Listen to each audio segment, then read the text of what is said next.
Okay, Badger's here. I have a feeling that what we're about to hear is a good story about sleeping. Good story about sleeping. About sleeping. I have gotten sleep. I think that's the good story about sleeping. That's right. All right. Actual sleep, not waking up every 2 hours. Right, and kind of freaking out. All right, let me just give a quick intro. So thank you for being here. By the way, this is not our usual show. As we know, Badger has been affected. That's where we'll leave it. Affected by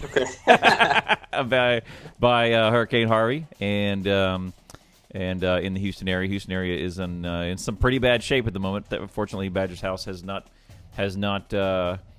had a tremendous amount of much damage. The only thing that is happening is that he's down on internet. He's got so far as up until our show yesterday, we had we still had that Badger had power and water, plenty of supplies. He and Ashley are doing great. Pets are doing great, and so today we're checking into. One is to get him some streaming work because that's one of the goals he set, and two, to check in with how things are going. So Badger, why don't you give us a quick update of the last say it's been right about 24 hours. And, we've eaten all the food. All the supplies are gone. We're gonna die. It's over. We've goofed. We didn't ration well. Yeah, things have really gone downhill in the last 24 hours. I'm gonna set up this little slideshow. So why don't you start? We just give everybody an update on where you guys are at as of today, and if anything has changed. Pretty similar to yesterday. The roads are looking a lot better. We're definitely gonna go drive around here in a little bit and see what we can see. If you look at the Houston traffic cams, you can see that a huge portion of the roads are no longer underwater. I think there is still one or two that are actually still underwater. So getting around Houston is probably going to be possible starting later today and tomorrow. So maybe Houston will be back alive tomorrow. Maybe some of the stores will be back open. Maybe Whataburger will be open.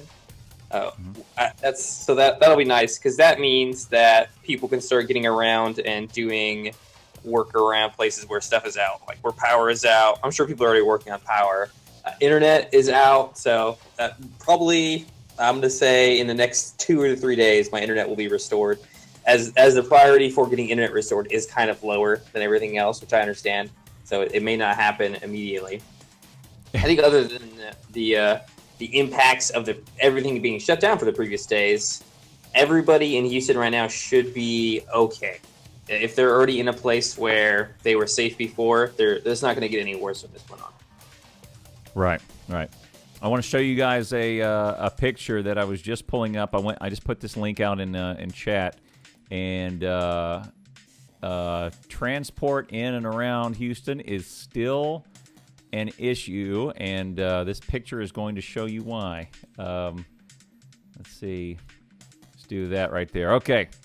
If you go to TransStar, the front cover right there is a map of Houston, and everywhere there is a droplet of water is road closed to high water. And at this moment, I'm looking at all the major highways in Houston, and that's a lot of droplets of water. Yeah, there's not every single major highway is marked as closed down. That's right. So that's quite an adventure. So there you go. So it is, yeah. Roadway incident, high water. Roadway incident, high water. Right. So those are probably marked right now by the city officials as being closed. Don't go there. Absolutely not. It's looking like if you go look at the cameras, it's not so bad. Probably you could drive through those areas. It looks like everywhere. The only place they couldn't actually check on was Highway 6 and 10 because the camera is actually out there. So they couldn't actually. The only one we want. Yeah, this is the one closest to me, so I wanted to see that one. But the camera is having some problems apparently. Right. Thanks, Wolf. I appreciate it. Shay being for the host. Dino, it's good to see you. Print Track, what's up? See how you doing? Yep, there we go. Traffic cameras, and here's the one for the CCTVs, closed circuit TV, and in and around Houston. You can look at those. That's the ones we looked at yesterday that show the traffic cams, and. We're going. Let me turn that as just a little bit hot, so we'll turn that down just a wee bit. And zooming in is a... Griefy! Max, how you doing? Let me expand this. Was it a Jen the Pengu emote? Jen the Penguin. Did you see the one that cusses real bad? Oh, yeah. The angry one, yeah. Angry Jen the Penguin. Oh, look at there. Okay. I-10, Highway 6, looks like they're both up now. I'm kind of clicking through them. Okay. That's good news. I checked it actually 10 minutes ago, and it was messed up. Oh, well, there you go. Yeah, this is Barker Cypress looking westbound on 10 at Highway 6. Yeah. And looking eastbound A lot of into the small town. roads are fine. Mm-hmm. And that one... Yeah, I'm doing all right, guys. Thanks, Dutch. Yeah. Brent. Z. Yeah. This Cell is good, signal man. underwater, yeah. It's water resistant phone, not waterproof though. So I have to swim to the surface every once in a while, put the phone out so they can drive it. Yeah, so Badger is doing okay. I'm glad to. I am going to be doing some doing these types of broadcasts every day until Badger's back up on his feet and has a steady internet. I think we should call them the Carry Badger streams. Yeah, these are ones. Well, we'll call them the Harvey Chronicles because I think this will be good. So the Harvey Chronicles. It's certainly an interesting little footnote on our 1,000 X day challenge.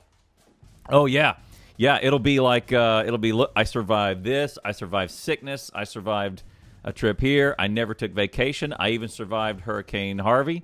That landed right on my house, and my house was 6 feet from going. It was X amount of feet from going underwater. And if I think 6 feet is correct. Yeah, really was it that close? Yes. No. If it had rained within 6 feet, we would have had water in the house, 100%. Yeah, and once you have that, halfway up my driveway. Once you have that, you have to go, right? You just got to go. Well, again, the standing order was, you have 2 inches, 3, 4, 5, a foot of water in your house. Stay there. Stay there. Oh, that's the standing order from the Texas officials. Well, you wouldn't have you would have lost power for sure, right? I mean. Yeah, definitely. Well, at that point, as soon as water starts coming in the house, especially once associated to level the outlets, you need to shut power down to your own house. You need to turn the breakers off because you have a chance of getting electrocuted then. Right. So. But even then, if it's that flooded, then you need to wait for rescue because you can't drive anymore. Right. Yeah. You surely can't do that. So yeah, don't worry about me. I'm in a different city. Your cam is frozen. Yes. Good job, Grief. Okay, hold on. Let me reset it. You've cracked the code. You cracked the code, brother. Just give me a second. Grief, it's good to see you, man. Yeah. So that's an interesting view of Houston. And that's what's going on right now. So here's the thing. I will show you now how it is affecting. I wouldn't even say. I don't even think it's that big a deal. But I had a buddy of mine that I hit up in Dallas. Who he said, I said, hey, I said, you guys are good. You guys get any rain? And he says, no, a shower or two, but nothing like Houston. And he says, but don't let it fool you because it has affected me differently. And I said, what's that? And he says, he went to H-E-B this morning to go get gas. Out. Cones. Yep. Yeah. Yep. That seems about right. Yeah. That's actually a good segue into price hiking that happens all the time during these natural disasters. Right. There are some pictures floating around of gas stations selling bottles of water for like $47 per bottle. What? Yeah. See. All right. As much as I want to say, look, supply and demand, bro.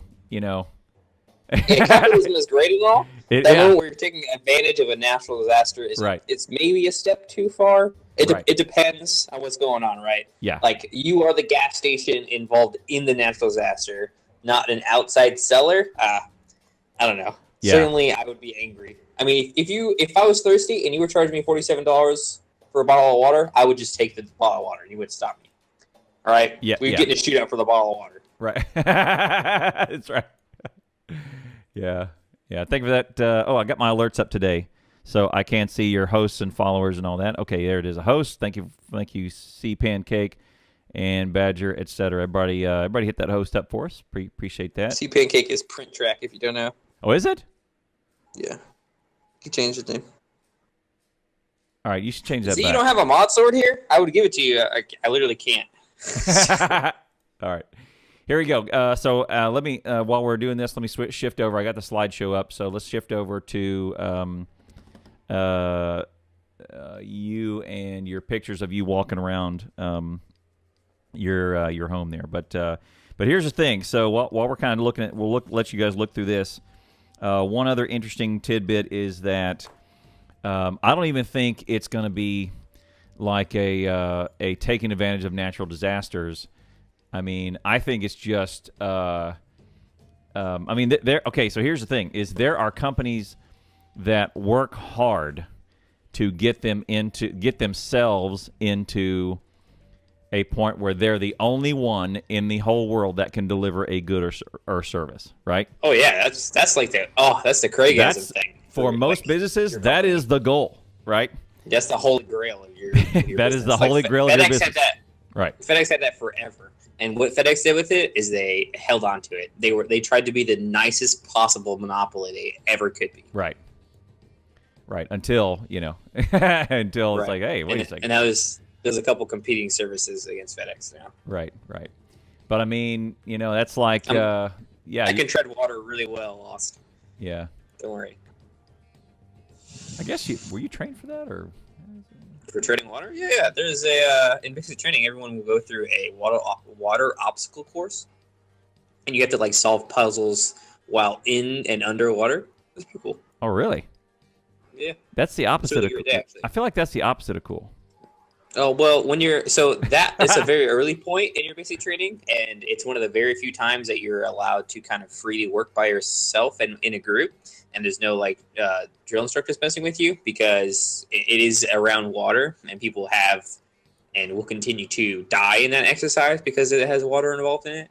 So it was a really great day as a soldier, as a new recruit, to not have to deal with getting yelled at so much, and you get to play in the water, and you're in Georgia where it's super hot. So. Oh yeah, Benning.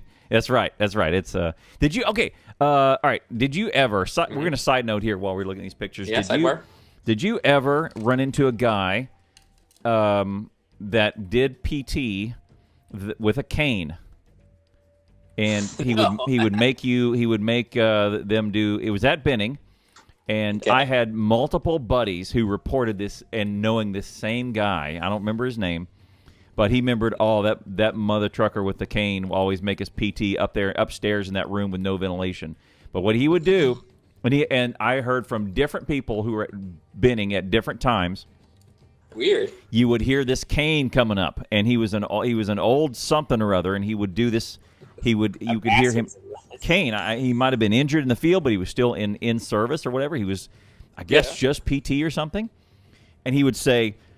And and I heard this from two different guys at two different parts of my life had the same story from Benning and his that repeated his catchphrase identically, and it was, "I'm gonna make the walls sweat." And what that sounds something like a drill sergeant would say. Yeah, some weird, creepy stuff like that. Yeah, and you could You're gonna exercise until I'm tired. Yeah. And they would go up into this upstairs room, and it was like the sweat box, and it was enough for like 30 dudes or I don't know 20, 30 dudes to get up there, and they would start PTing, and there's no ventilation, there's no vents, there's no windows, vents or anything, and you would see their sweat on the walls. Yes. Because it was like paint, it's painted cinder block, is right. You have a fire, you have a fire watch, which is completely useless because there's zero chance of anything there catching on fire because it's painted cinder block, right? Fire watch, oh man. Yeah, right. And so he would say, I'm going to make the wall sweat, and it's that painted with kind of basically liquid plastic, right? It's high gloss, high water resistant paint. And you would see their sweat. You would see your own sweat running off of the walls. Right. Awesome. That's pretty intense. I don't think we had that room. I don't recognize that room. Yeah. The Benning is a huge base, and there's just so many different places you could be at. For us, we had the Stairway to Heaven, which has to be the largest stairway I've ever seen in my life. And it went up the side of the steepest hill I've ever seen in my life. And we would just sprint up the hill. And the drill sergeants would take the stairs. Sorry, I guess I should clarify. We ran up the hill. They would take the stairs. Right. And they would walk. That's how they would. It was like, okay, run up the hill. Yeah. We would also. Come back. You also call it Twisted Ankle Alley. Twisted. Yeah. We had one that was in Fort Bullis. I think we had Jones Alley where he broke his ankle on just a road that he walked on. There was one in one of my endeavors. My buddy had some land, and he was clearing for some. They kind of plowed some roads and put some gravel on some roads, and they were clearing trees. And he said he and his buddy called this one this road that was the longest road that ran through the middle. They called it, quote, Holmes, because it was, quote, pretty long. Cool. If those of you, I'm wearing the same outfit as yesterday. Go watch Boogie Nights, and then you'll know what I'm talking about. So there you go. Okay, so anyway, back to this. So what I was going to think about was like the goods and services that will now be affected. Now here's where it's going to kind of get dicey. Is like, do you want to be that guy to cash in and basically lose either your life, your soul, your integrity, or whatever, all the other things you could possibly lose by gouging during a natural disaster, or is it is it kind of your goal in business to be like, look, we are the only ones, we have this proprietary service or proprietary good, or essentially we've got the best phone in history. I'm showing you my iPhone right now. There's no other place you can get a phone like this. We basically have a monopoly on this phone. You cannot. I feel you. But you don't need a phone, right? You need gasoline, and you need water, you need food. Those are things that you need as a base living thing. Like if you're coming to a store to buy water, you're coming to a store to buy water because you need to drink that water. It's different when buying a cell phone. So I 100%. Right. Understand extortion at the point where it's not my livelihood. I'm not going to survive off this thing. Right. I'm fairly sure there's actually laws in place based on that. Yeah. You can't price gouge water and food. I think it's like basic services law or something like that. Yeah. Gasoline fits into that, and there's a couple other things that fit into that. I think electricity, in fact, probably fits into that. Yeah, or milk, maybe. I don't know, maybe milk or something like that. Essentially, it probably if you can buy it with food stamp, it fits under that, right? Yeah, I think so, right. So I mean, if someone was during a hurricane coming to buy the last cell phone that you had in your store, and it was $1,000 for the cell phone, yeah, very well, okay, maybe. Yeah, they probably don't absolutely need the cell phone. They don't need the Nexus 6 or I don't know what it is. Yeah, Nexus 18. I don't know who even knows. 18, yeah. It's just like bits. Who knows? Yeah, still, yeah. Who even knows? Yeah, and it still doesn't hold up as well as the Nokias. Yeah, right. those bulletproof, waterproof, blast-proof, radioactive-proof Nokias that we still bought cases for. It's hard to make a cell phone waterproof. Like water resistant? Okay, waterproof? I don't even know how you do that. Yeah, good luck. Right. Yeah. So, well, I've got the radar up on my other screen. But let's do these pictures real quick. So that's an interesting little diagram right there. So maybe what you want to do is take us through some of these pictures so that you went out and did you guys walk around earlier today or? I think these are actually pictures from late yesterday. I want to say. Okay, good. Yeah, so we haven't taken them today. I will do more today. I can't actually see which one you have up right now. Okay, so let me pause the slide presentation. I think one of them still shows some significant flooding. So there's one where you're looking down the street with a bunch of bicycles in the background. Yeah, that one is, I think, from the same day as the other ones are, and that is what it looked like. Probably during our cast yesterday, I want to say. Okay. So there was still some water around at that point yesterday, and it has significantly gone down since then. Like you were talking about, the water has really been quick to leave. I guess because of Houston infrastructure, they have been letting out some dams and stuff to get the water to flow. Yeah. I saw the some one I like the most is actually the one I was just on screen a second ago. Actually, there's like dirt and stuff on the road. That's dirt, but it's also sewage. It is stuff that you. Those are one of the reasons that you don't want to be in the water. It is nasty water. It is not. It feels like it should be rainwater, but Houston is filthy. When you get down to it, right? Oh, yes. There's tons of sewage. To be in the water would be the worst possible thing. Any cut or anything like that is definitely going to get infected, and that's how all the streets look right there with that dirt on there. Yep. And then also you can see the fire ants, the buoy of fire ants in one of the pictures as well. Oh, it's a huge mass of red ants with all their larvae and their queen in there as well. Yep. Those are just floating around. They're just waiting. We're just waiting for some land to pop up to make their new home. They don't. Yep. No big deal. Just business as usual, man. They're chilling. So swimming around, being in the water, accidentally run into that, probably just die from that. They would just eat you. Yeah. Well, or you'd have to go under. You have to make a choice, right? Yeah. Ants are vicious. Yeah. So I could not imagine accidentally falling into that or touching that. Yeah. Did you take that? Ashley took that one. Oh, nice. Yeah. Yeah. If you touch that, they're gonna grab onto whatever, right? They don't care. They're one, hungry, two, scared, yep. and they need something. They're gonna grab onto whatever they can. Right. They're on. They're on kind of hold hands and let's float down until we find something mode. Yeah. Which is pretty cool. Ants are awesome, man. Yeah, if you probably I would say that the closest thing we have to ant behavior is like the Japanese, I would say. They if you think about what they did to the Fukushima reactor and all of the steps they took, they had the older ants went straight into the reactor, and they said, "Hey, we'll volunteer." And they sacrificed some of their own to go get it. They behaved way more like an ant colony than anyone else ever has. And you go, holy crap, these guys, you would see when there's some sort of disaster like Fukushima, you will see their Japanese protocol is very, very much like fire ants or just ants in general.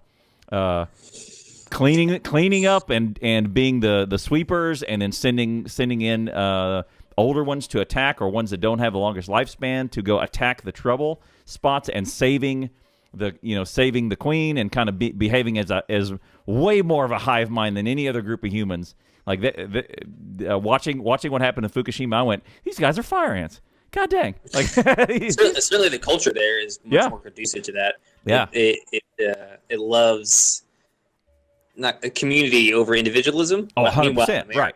Yeah, and if you sacrifice yourself is right, madness. and fire ants are the ultimate hive mind community over individualism, right? For sure. And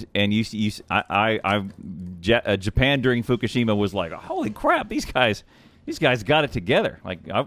You kind of wish that you could, you kind of wish you go like, man, that's kind of ultimately how it should be, right? And no way, absolutely not. Yeah, but yeah, oh yeah. And then when we get down to it, you kind of try and sell that against a red-blooded American. You go, hey, F that, man. Yeah. Freedom, America. Yeah. Individual rights, individualism in general. Yeah. Is what we're all about.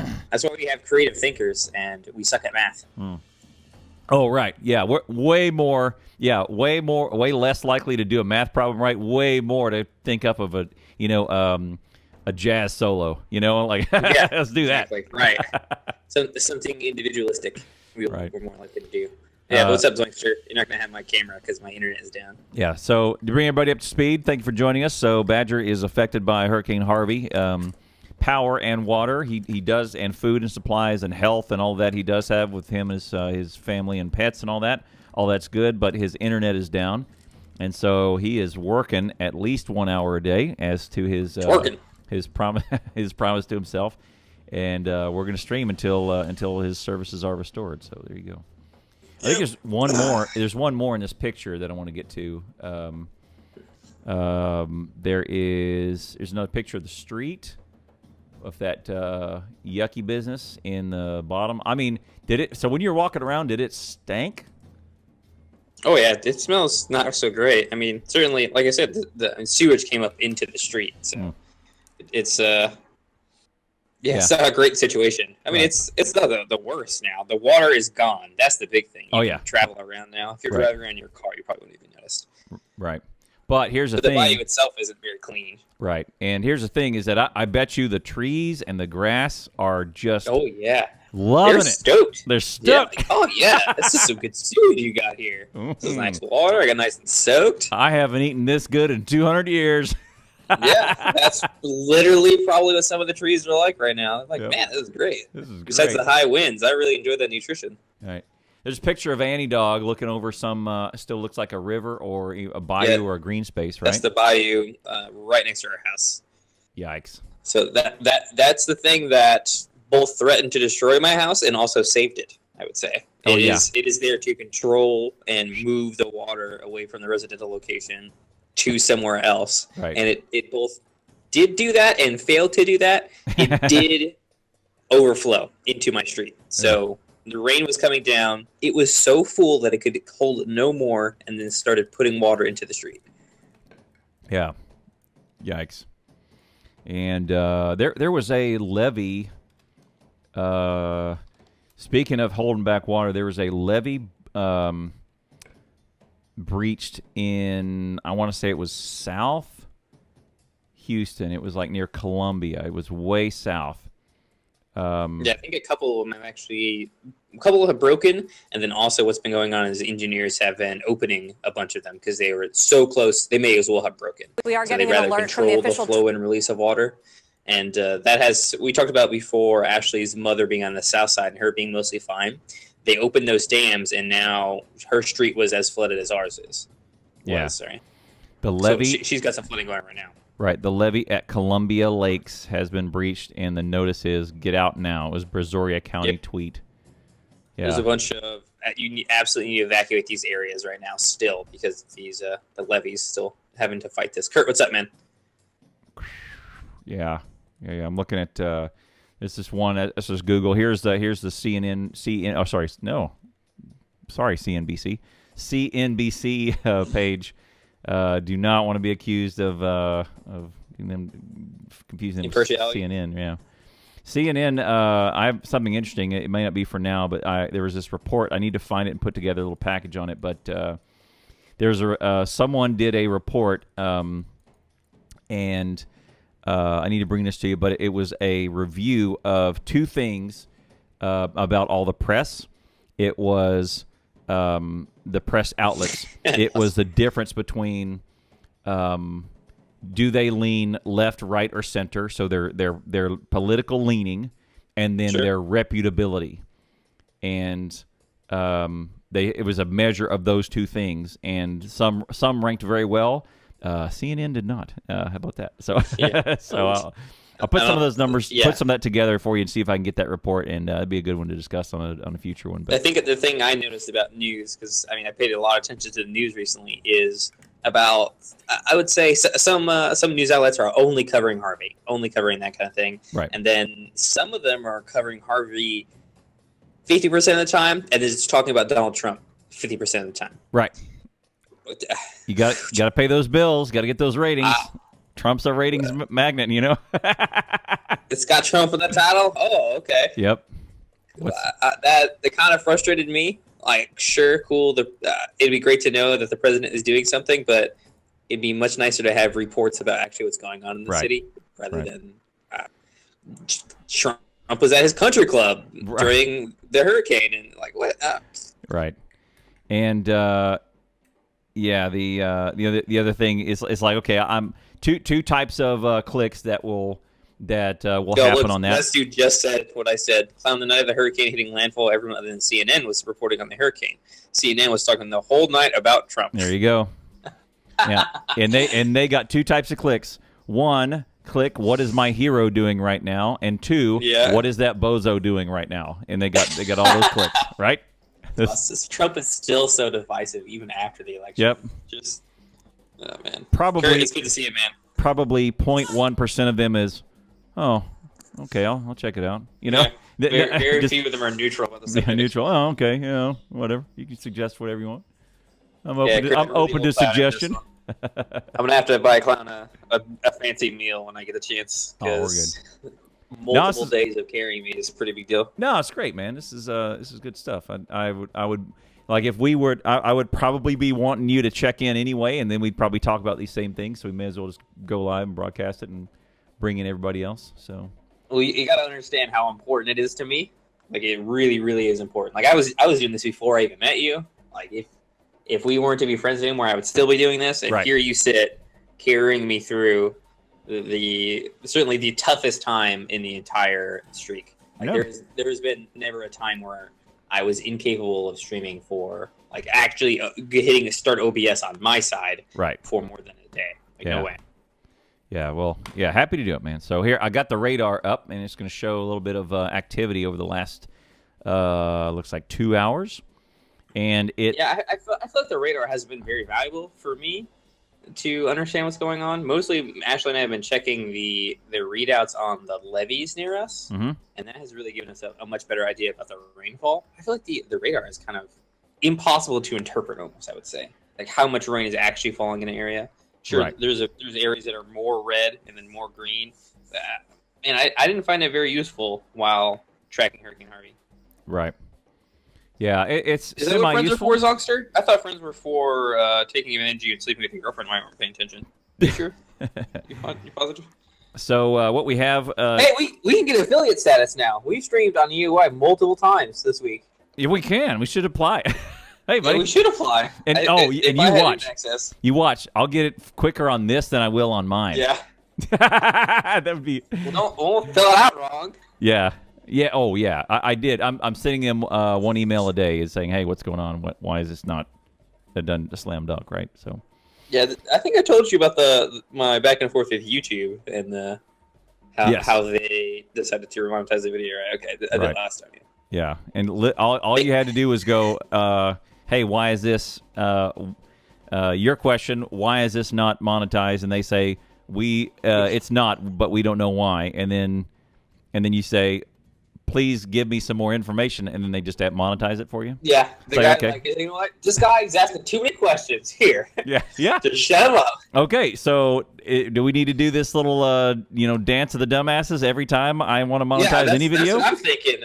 I wanted to send an email like, hey, just ignore my channel for the entire monetization thing. Every time I post a video, it's going to be able to be monetized. Don't worry about it. Right. Like, just check me off the box then, guys, if it's going to be like that. Can I get on the the global entry note a good guy, a good guy who's never been to Yemen list?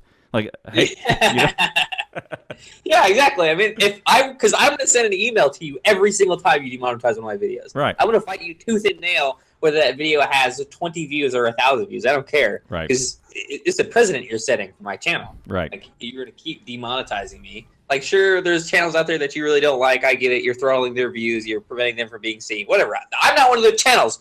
Okay? Yeah. I'm not that demographic. Right. Yeah. Yeah. I'm going for my demographic is not violent 14 to 25, 14 to 24 males. It's peaceful gamer 14 to 24 males, right? We just want to play some Terraria, man.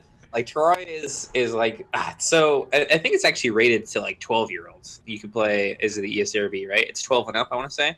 So, I mean, Terraria itself is free content. Right. Like, it's amazing. Right. Well, and looking at I remember I remember being in school, Zoink, and watching 9/11 happen on the TV. I was actually in typing class, learning to type on the keyboard, and the teacher said to us, stupid teacher, but she said to us, do you guys want to watch TV or do your work? And we were like, lol. Well, what? Let's watch TV. What kind of question is that? That was obviously she just wanted to watch what was going on, and I mean everyone else did too. And then I remember seeing what happened, not understanding it whatsoever. Like I was in middle school I was in. Like I guess I had a concept of English, right? But to actually grasp the gravity of what was going on at the time, that was not something I could do. And then I remember moments afterwards, my mother, we got a PA from the office. William's mother is here. He's leaving school. I was like, oh, okay, that's cool. And still, even until I probably sometime later, I didn't grasp the full gravity of the situation and why my mother had come and picked me up and all that stuff. Well, yeah. I had I was actually at my. I don't think the wife was still in Australia at the time, I think. Yeah. Oh, wow. So just as long as we're telling 911 stories, I think I was at my one of my first jobs as a real professional very, very soon after that. And I remember thinking the first building, hear it on the radio, the first one hit the first building. And I went, what a dumbass pilot. That's got to suck, Yeah, that was probably the reaction of a lot of people. Oh, what a terrible accident. What a terrible accident. Gosh, somebody screwed up horribly. And yeah, I mean, that's really, really bad that somehow this plane got so far off course. Now, looking back at it now is like, what? Yeah, well, LaGuardia is not that far from downtown, okay. Right? From Manhattan. The airport there. And it's, if Sully can take off and hit a bird strike and have to put it down the Hudson, it's very possible it could have just, hey, we veered off course and we could not do anything. We lost control, lost power, and we steered right into this building. And by the way, it is the tallest one there to hit, so if you had to curve over downtown, it's like, well, crap, there's these two big things in the way, right? So, that's and then crazy times, right? And then the second one hit, and then I went, oh, it's on. No, that's not coincidence at all, right? Yeah. The second one hit the second tower, and then I went. Then it was horror. It was, oh, here we go. Like we're now in a new world. I knew immediately we were in a new world, right? Yeah, see, I didn't have any understanding of that till a long time after. Jeff, what's up? How you doing? JS, what's up, man? Well, there you go. So look, it looks like this goddamn hurricane is moving out. Some of it's moving out into. There's still an eye. It looks like there's still an eye. Yeah, because they're saying there is still an eye, and they're still tracking the eye. It's going back into the Gulf, and then we'll be heading northeast over Texas some more. I don't know, right? Like, that's not what hurricanes do. Hurricanes do not do this. Right. And here's the thing. Here's the I was talking with one of my coworkers today, and here's the most impressive, I would say, quote, impressive thing about this. Horrifying. This is some of the most accurate I've ever seen weather reports be, because they kind of predicted that it was going to hit Corpus, right? South Corpus, Rockport, all those, and then veer up north and east. And I went, that is not what hurricanes do. They're probably wrong about that. Nope, I was wrong. That's what they do, So that's what this one did, and it was exactly right. And they said it's going to rain for like another 4 days. And I said, no, for surely not. Sure enough, here we are. We're 3 days later, and it's doing everything that they predict it's going to do. So. Yeah, it's doing crazy stuff. Just as they don't predict it's going to be a hurricane again, so that's good. I think it going over the Gulf is going to give it some more strength, but it won't reach the point it was before. Which, as long as it doesn't hit that point again, I think we're okay. Right. Yeah, and that's man-made hurricane. Oh, I've seen a lot of talk about climate change being a factor for the strength of Harvey, which is interesting. Yeah, I mean, maybe, but.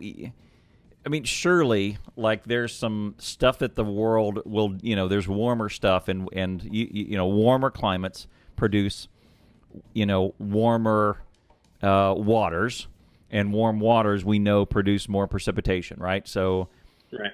So that's a thing. That's a thing we can draw. But here's the thing we don't have is how long? When was the first time we were able to track a hurricane from start to finish from space and see it all the way through? Not very long. Not very long. We don't have a huge portion of data yet. 70s, maybe, right? I don't know.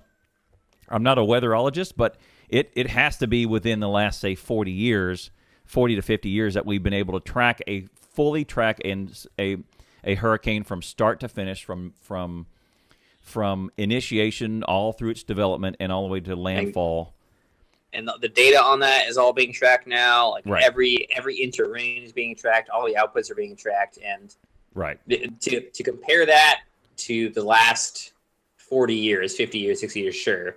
But right. there's been a lot of time before that where we have no information about the situation. So, and what was Carla? Let me pull over here. Hurricane Carla, I remember hearing about. That was in Galveston. Hurricane. Yes, lost. I heard about that.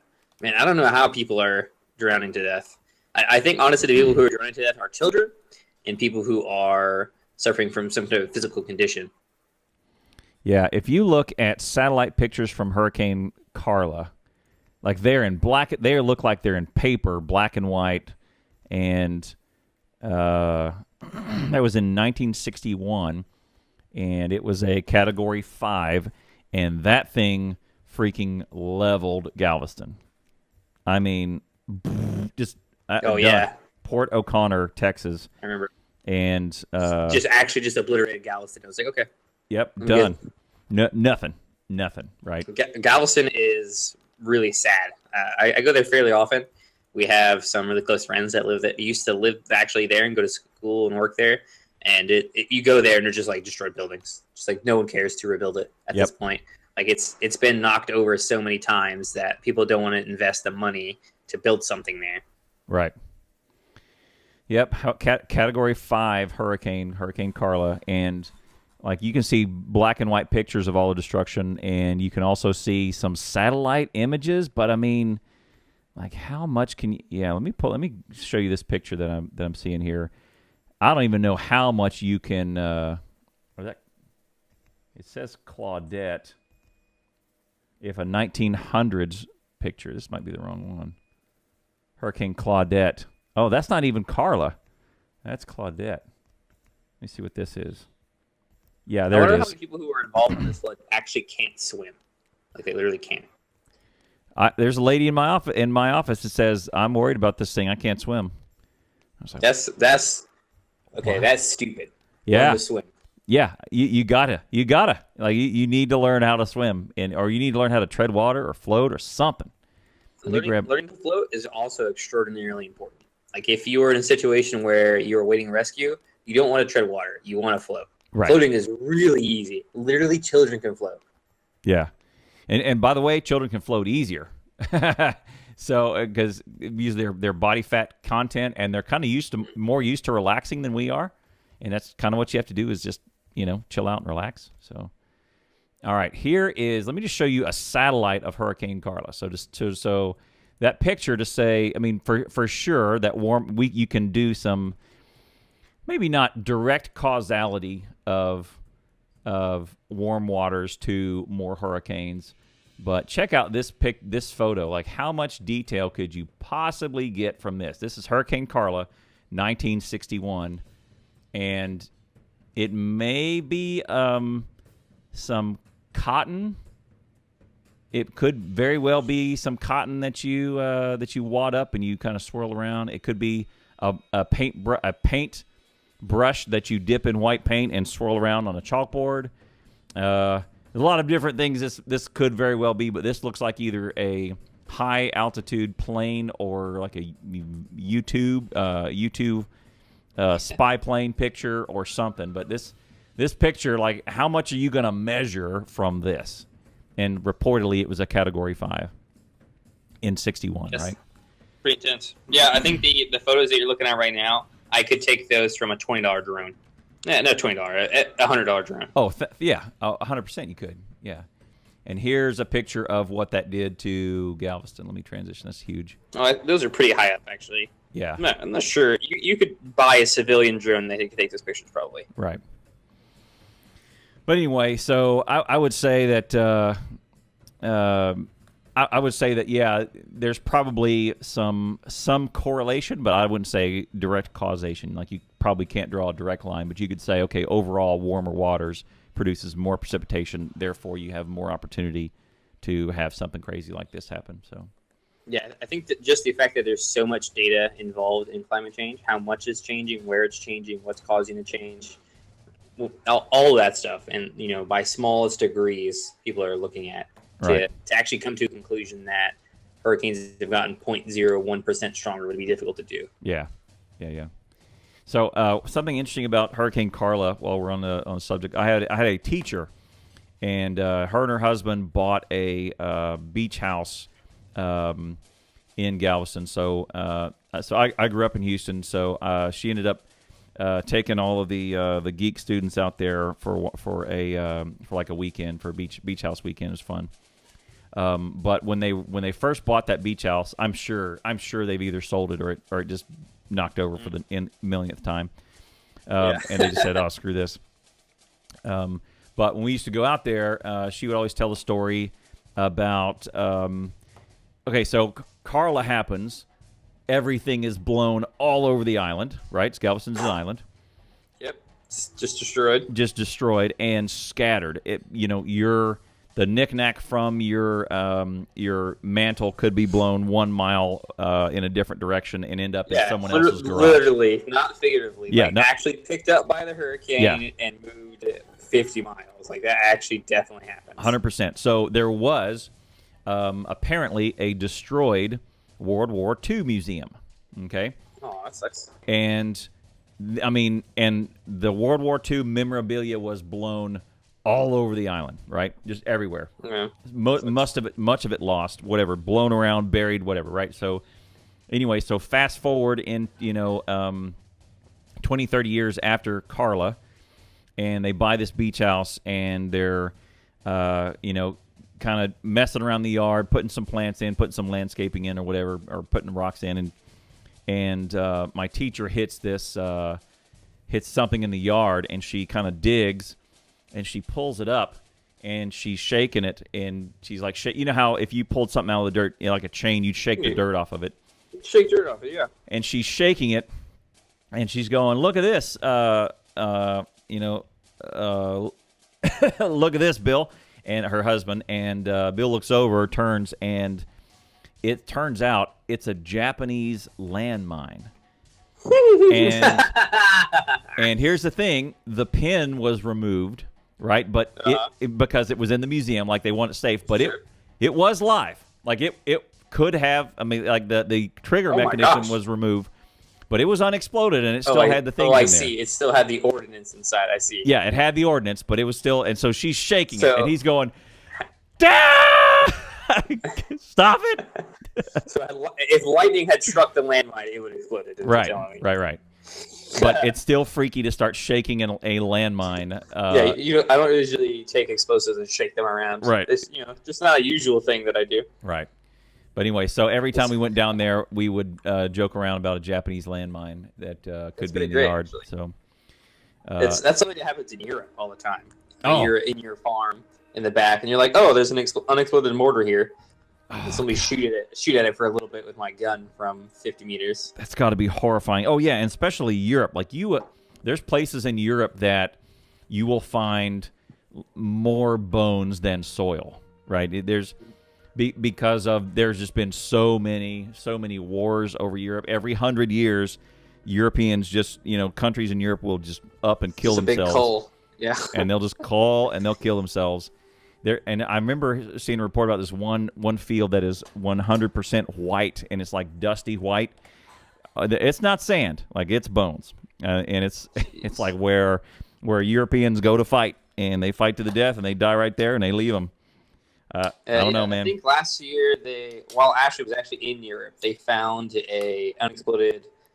I think it was a bomb drop from a plane buried underneath of a church. There was people in the church. Somehow, like the floor collapsed. They found this bomb, and if the bomb had gone off, it would have destroyed the entire church, basically. Again, probably.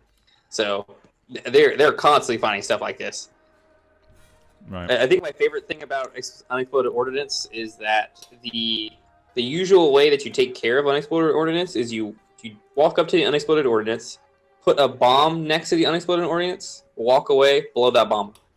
That's the standard for removing unexploded stuff. I'd say you explode the exploded. I'd say it's about right.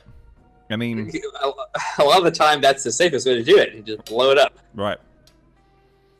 Right. I don't even know if would you pack stuff around it, or I mean. So what EOD usually does, and we have a bit of experience with this because of my service in Iraq, is they'll send a bot, and the bot is literally a bomb. They send a bomb at the bomb, and then they blow the bot up, and if they'll before that try to diagnose what the explosion should be from what they're trying to blow up. Right. And then if they'll view the explosion, and if the explosion is sufficient enough, then they'll be like, yes, okay, we managed to destroy the ordnance, and we're clear now.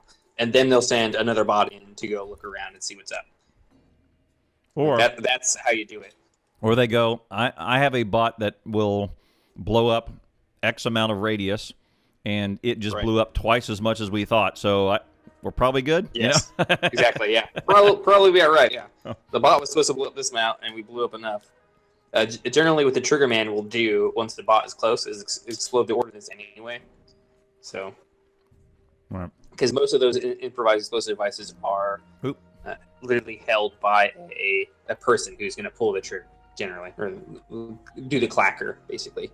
The clacker? So one of the So have you ever seen what's that movie? There's a couple of movies that are set in Vietnam where you see the guy put a claymore down, and he does this thing where he goes multiple times on this it's called a clacker. I'm not sure how to describe it otherwise, but that's what you usually use for exploding things.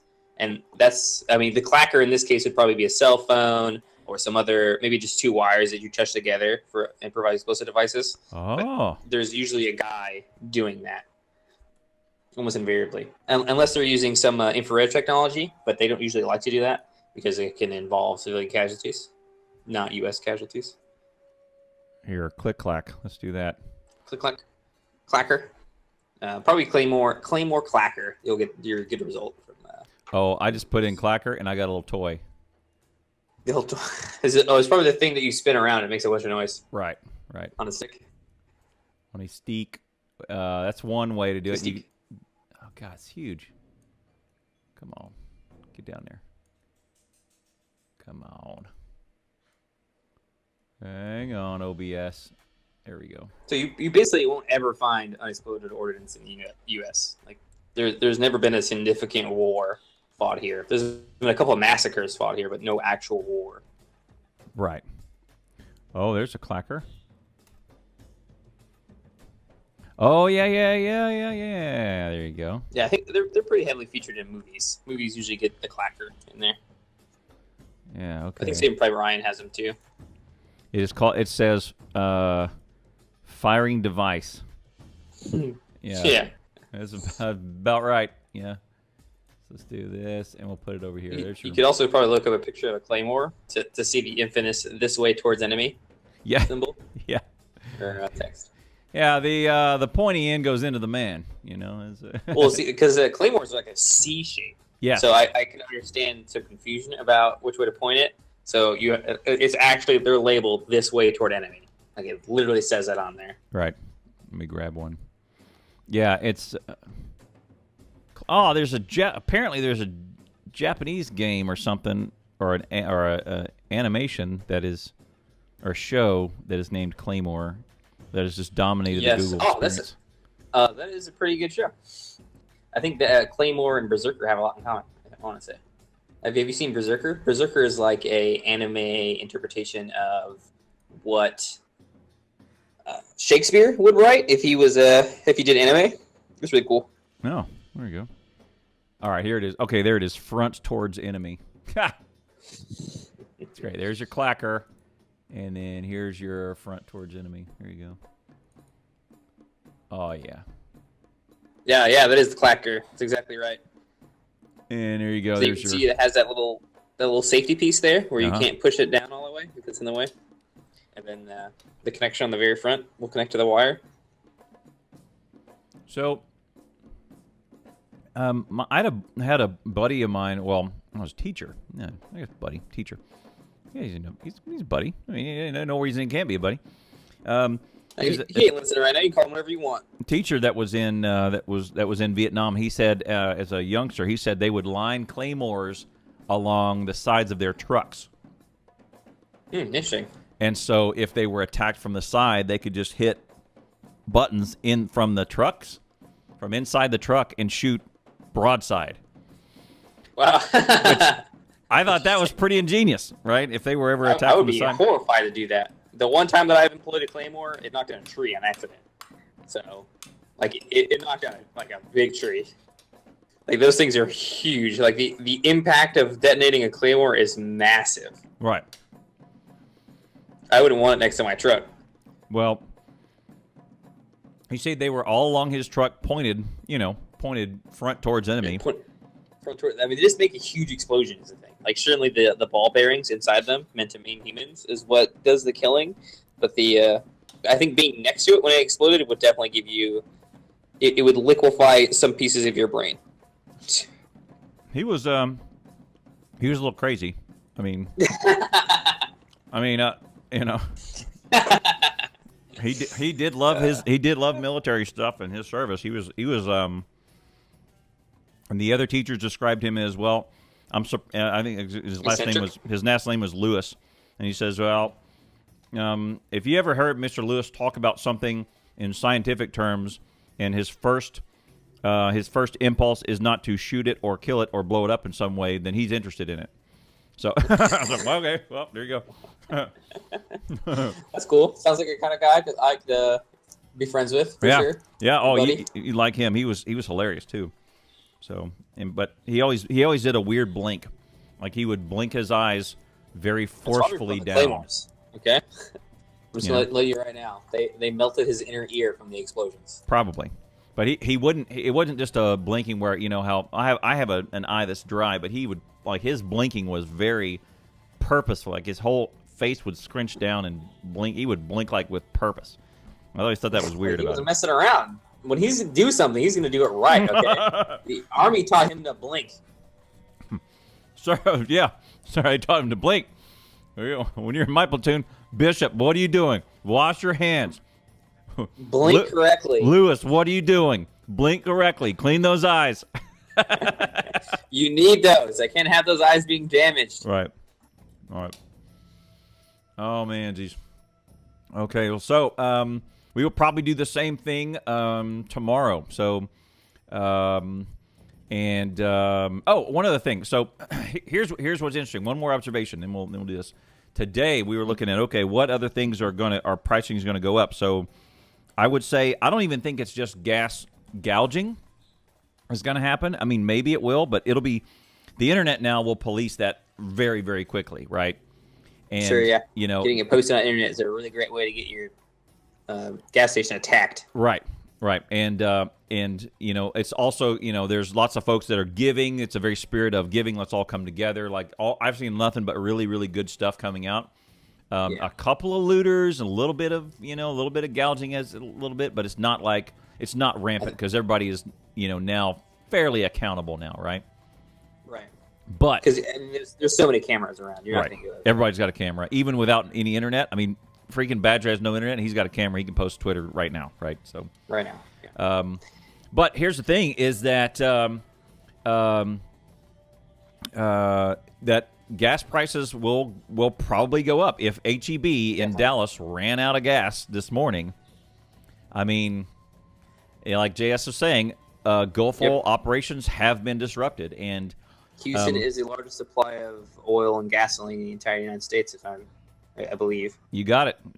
It's the gateway to the Middle East. That's where all that oil comes in is to the Middle East. So for sure. So there's definitely going to be I'm probably not going to be super affected by price increases. Definitely anybody north of me, 100% getting affected by price increases. And right. The further you are away from Houston, the more you're actually going to get hit, not the less. Right. Because we are the center of operations for a majority of the United States of America. I will probably Whataburger price, and how I'm going to find this out, by the way, is when I go to Whataburger and I'm going to look at the price increase and I'll measure that and see what the impact of Harvey was on my on food and stuff like that. Will really be easy to pull from that ticket, and that will be partially because of gas. Oh yeah, like Jeff said, it's going to be shipping the hamburger patty to the Whataburger, which is going to increase the price. Right, 100%. Yeah, truck. That's when back in 2008 and 9. When gas prices went up and pretty much doubled. when pretty much doubled, all the truckers were going, all right, well, it now takes me X amount more money to make this haul. And it's like, well, everything goes up. Absolutely everything, because the United States is so dependent on motor vehicles. Right. So, oh yeah, tell me about Ashley. Did you get a chance to talk with Ashley and figure out how she? I did talk to Ashley. Yeah, tell me about that. We asked that question later. Like, okay, so give it a step by step.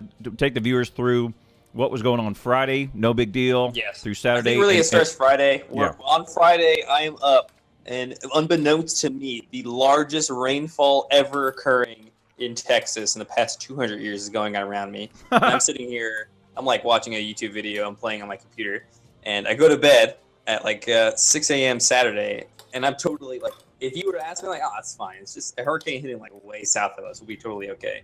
And up until this point, Ashley, my girlfriend, has been extraordinarily stressed.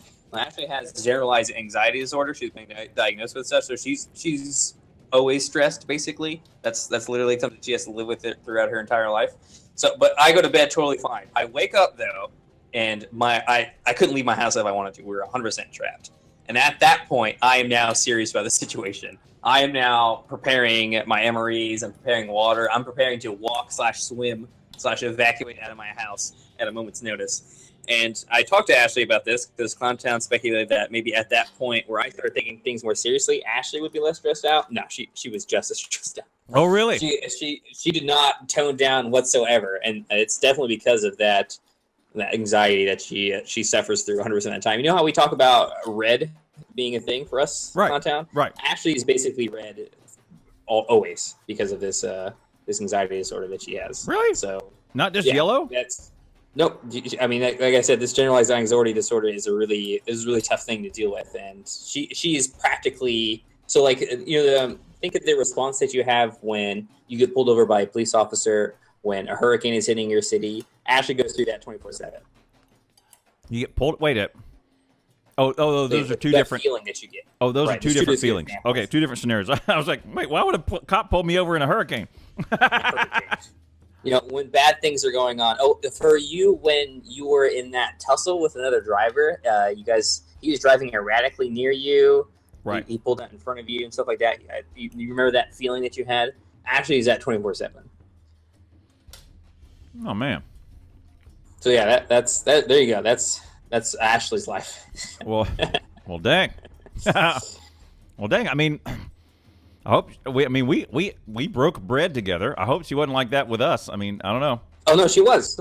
It's not a case of will you or will you not be like that. Ashley is always like that. Yeah. Well, okay. So that fits because you. So yeah, your reaction to her being possibly Yoko was a correct assessment because yes, that is the feeling that she was going through, but it was not an effect of your presence. That was an effect of. Right. Oh, her. it wasn't me that triggered it. It's just a general thing. It's okay. General anxiety disorder. Don't take it personally. It's just it's just how she lives her life. So I kind of figured maybe she was a little bit less stressed once I started moving around, but I think your assessment for a person who wasn't suffering from this disorder. Right. That would be correct. Yeah, because in that case, all right, look, I can divide the anxiety by 2 now instead of dividing it by 1.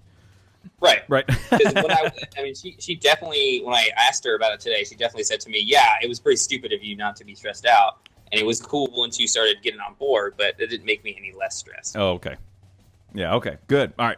So I'm glad she can apprise the situation pretty accurately. That was good. That's a good assessment. So that's a good assessment. Well, but I mean, okay, think of that and her choice of you, right?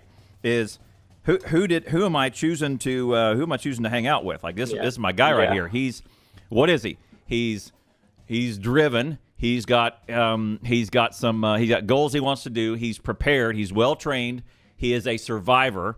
Like he will protect himself and others and things that and the people that he loves. He's principled. Like she knows that you will put yourself in harm's way and murderize anything that threatens you and yours. Right? You're absolutely right. And it's clinical is what I would say. Right. at that point. When you think of it like that, Uh-huh. it's literally the choices of our relationship being together. It's actually made a choice that was both mental and physical Right. to choose a person to be with because of what you go through. Right. So, And yeah. no way some hipster, right? Right. Who is just kind of, or Who's someone Who has the feeling that if someone were to attack me, I would just take it. I would never defend myself. or If someone were like killing whatever, me and my family, I or would like do it. whatever, man. I'm just here to play Yeah, my just- music, Oh, no. See, that's not me for sure. And I don't think Ashley would be interested in a relationship with someone who was like that Right. because of this. Right. I think about that all the time. Is like what type is opposite of me that the wife would not have chosen, right? And then what is the type that she did choose? I mean, she always says, personality, but there's personality who is driven, goal oriented, and has goals, Right. worker, protector, secure, all those things that she would that she would like, versus person. You can have a great personality and all you want to do is walk up and down the beach and play your ukulele all day, right? Right. You may have abs and a guitar talent and a heart of gold, and you can walk Yeah, you up might down be the a beach. super nice person, really enjoyable to be around, but that's not when we're looking for a mate. That's not really Right. the only thing, right? Right. Actually, when I was younger, one of my sisters had a boyfriend, and I really liked him. Like I think that I made a lot of friends with my sisters. I have 3 sisters, so I had a lot of male role models in the form of some of their boyfriends. And this guy was a really nice dude. He was super awesome. But they got into a fight at a bar one time, and her boyfriend basically just didn't fight. He got beat up. He didn't even try to defend himself. And he was a great guy. Like they were in a couple years of relationship, and she was like, "No, I'm not going to be with him anymore. He's unwilling, not incapable of defending himself, and I don't want that in a mate." Boom, right there.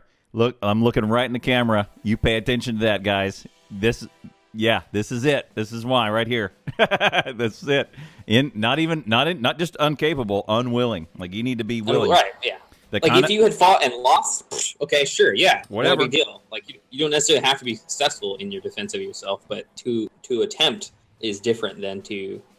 I mean, not necessarily be even afraid, because to not defend yourself takes way more bravery than to defend yourself. I would say to turn the other cheek takes a lot of cojones.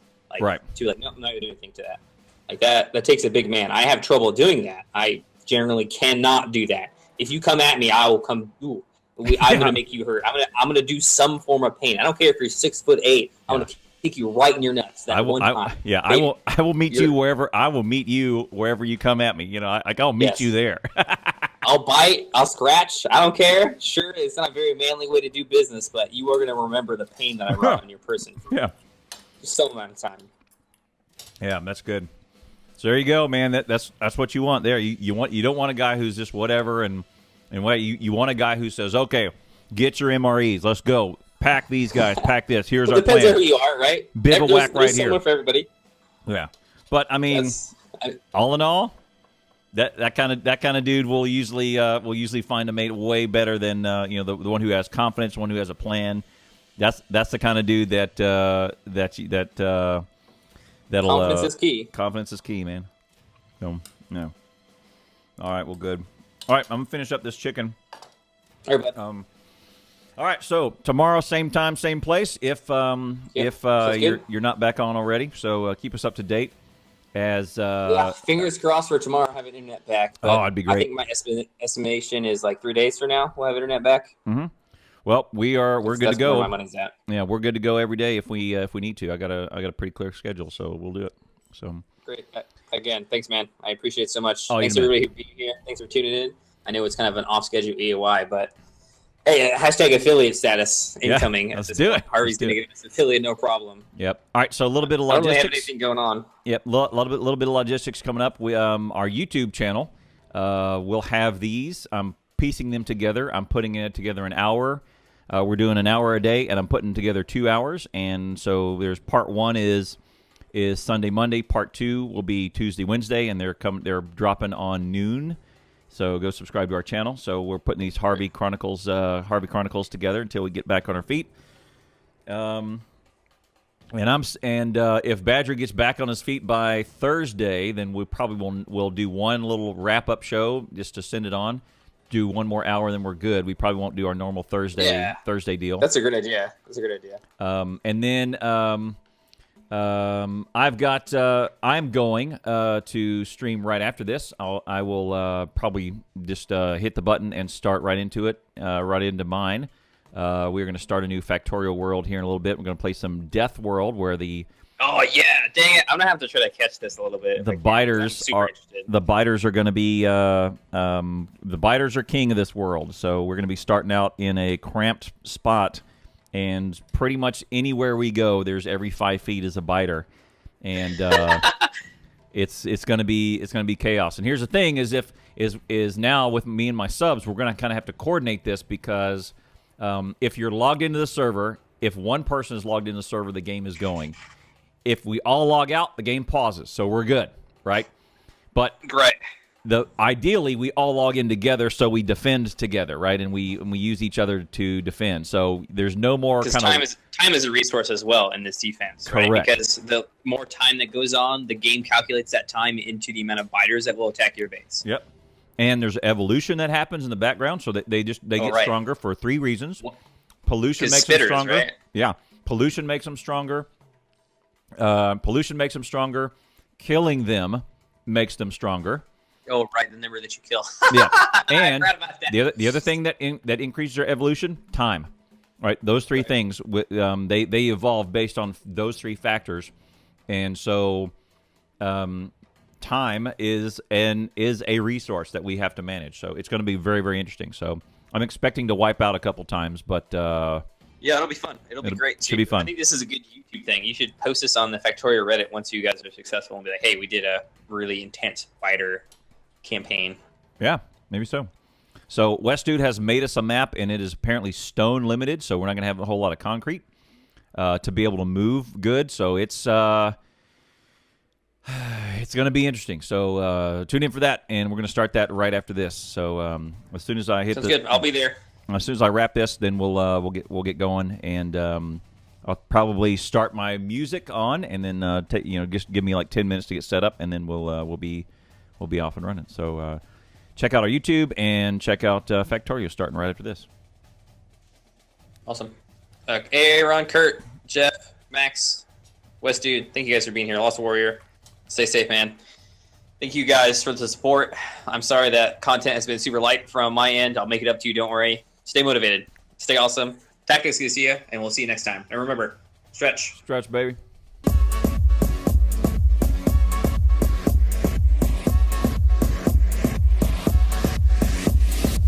Hey, there we are. Hello. We are here. I'm actually here. All right. Okay. Yeah, we could. What's up? Yeah, okay, there's our audio levels are good, back to normal, instead of using your phone. Yeah, geez. I have to go back and listen to how the phone sounded because I'm sure it was terrible. Oh, it wasn't. Yeah, there's no comparison to. Right.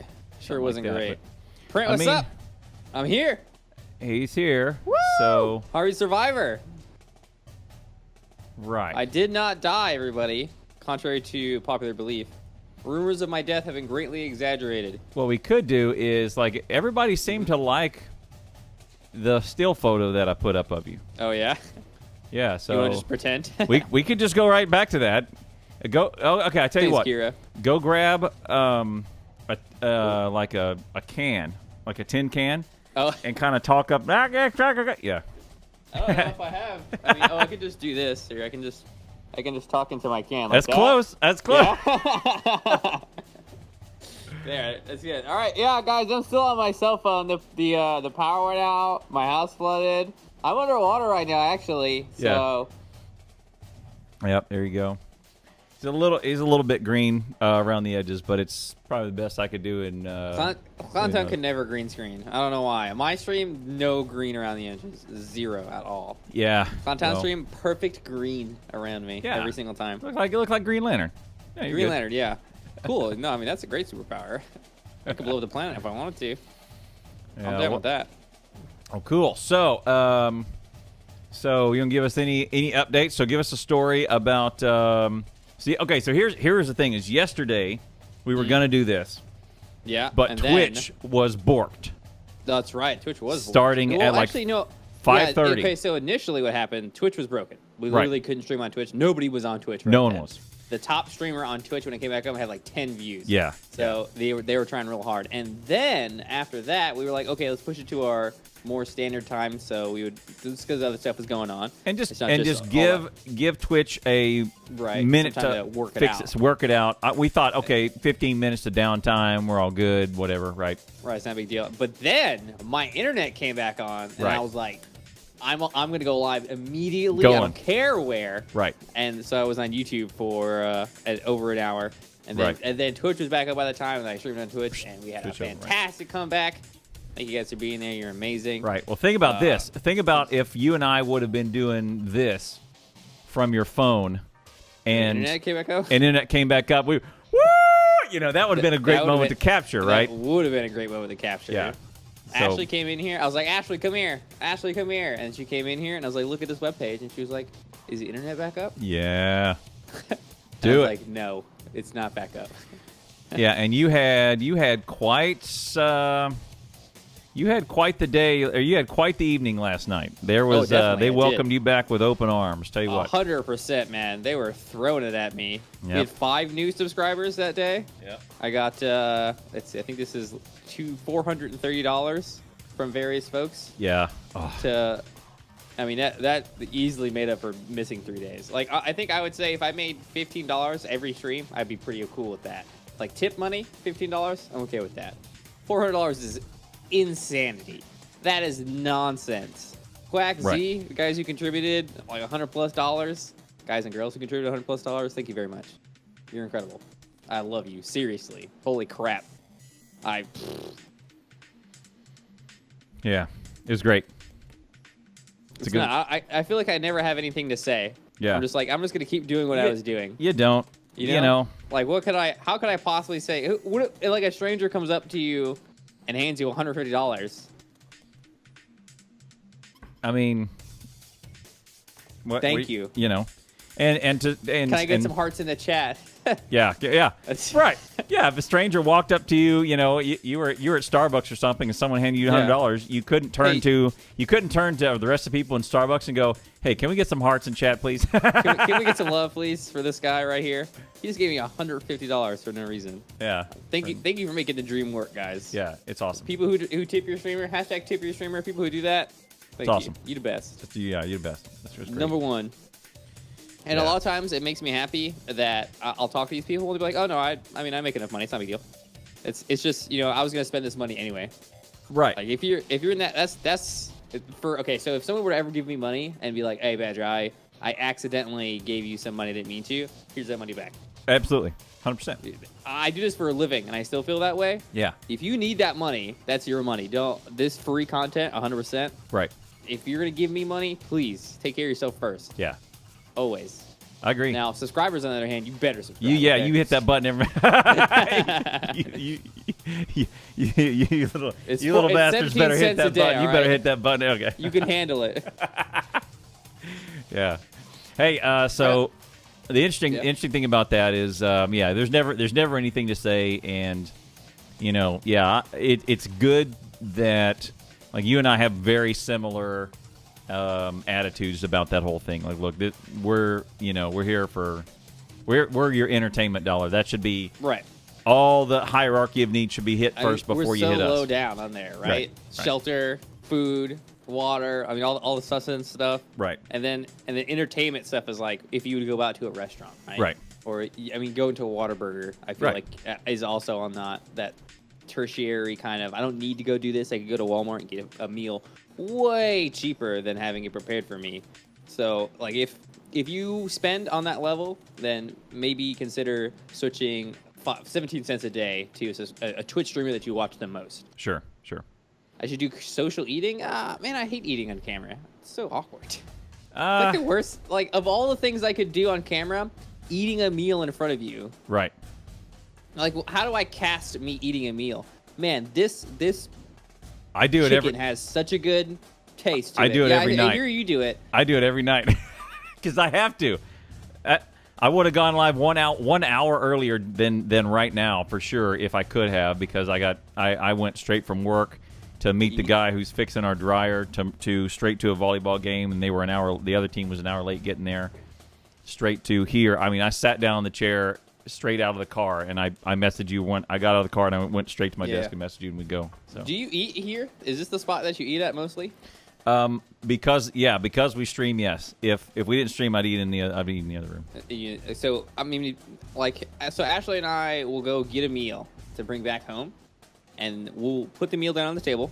She'll grab her meal and she'll walk to her computer, and I'll grab my meal and I'll walk to my computer, and then we'll eat separately there. Right. Very rarely do we sit down at the table. Like I don't know, because that's a super normal thing for me. I've done that since I was a child. What do you guys do? Do you eat at your computer desk kind of situation? So because we're streaming, yes, we do. If we were not, if it was an off day, we usually eat together. We may put something on the TV and eat in there. But if we're all together and we're not doing anything, we try and eat together. We try to. Okay, that's nice. But we try to. You deal with each other's company. What's up, Jason? Right. Yeah, Kira, I know about eating in camera is extremely popular, especially in certain countries.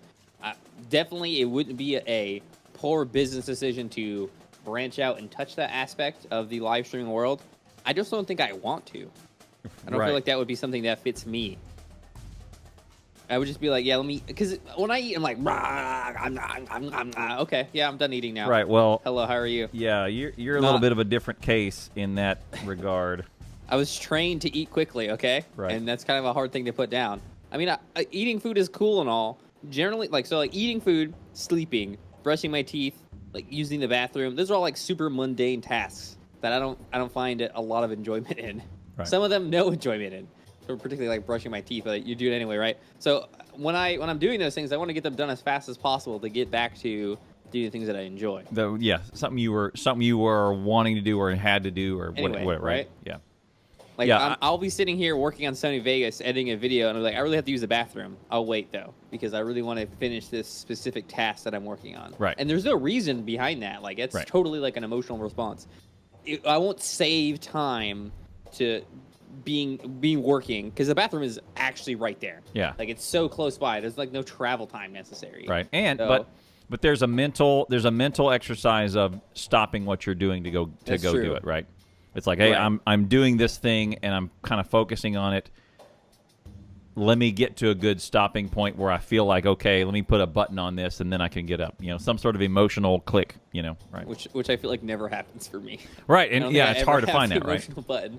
I'm like, okay, I finished rendering the video. Let me export it to YouTube. Okay, it's exported to YouTube. Let me do the tags on it. Yeah, and tags all the description, and then let me get the tweets ready for it. Yeah, right. There's never a button on something. Yeah. At least 50% of my keyboard is Cheeto crumbs because I eat at my computer. Well, that's gross. Yeah. But I also empathize with that a lot. Yeah. Well, hey, so did you get out and get to drive around Houston with any? Yes, we did. You did. I definitely sent you some pictures, so you have a couple of pictures of that. Houston is actual more madness now, maybe, than it was previously because of a gas shortage, which is apparently going around. Lots of places don't have gasoline. Yes. And probably if you don't live in America, you may not know this, but we are highly dependent on vehicles, motor transportation to get around. We don't really have buses. We don't really have trains. We don't have public transportation at all. Right. Basically. So if we don't have gasoline, you can't get to work. If you can't get to work, you can't get gasoline. You can't eat. You can't eat. Yeah. Can't eat. Right. So it's a bit of a cycle there. Everything is done on vehicles. So people are losing their minds. Actually, not figuratively, they are freaking out and causing more destruction right now because of the gasoline shortage, which apparently is going on. Yeah, so for me, not so important. I don't have to drive to work.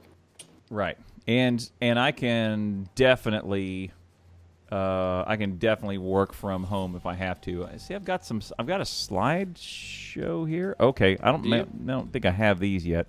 Let me grab these and download them real quick. Gamers learn how to do things fast. You can't pause every game. I feel like that was a sexual joke, Wes, dude. Are you saying you're a quick shot? Huh? That's Oh, interesting, no, Kira. I got him. Okay, hang on. Okay, that's Cheesy the Duke Fish Drawn, yeah. You flood. can. I have taken multiple breaks while cheesing Duke Fish Drawn, that's for sure.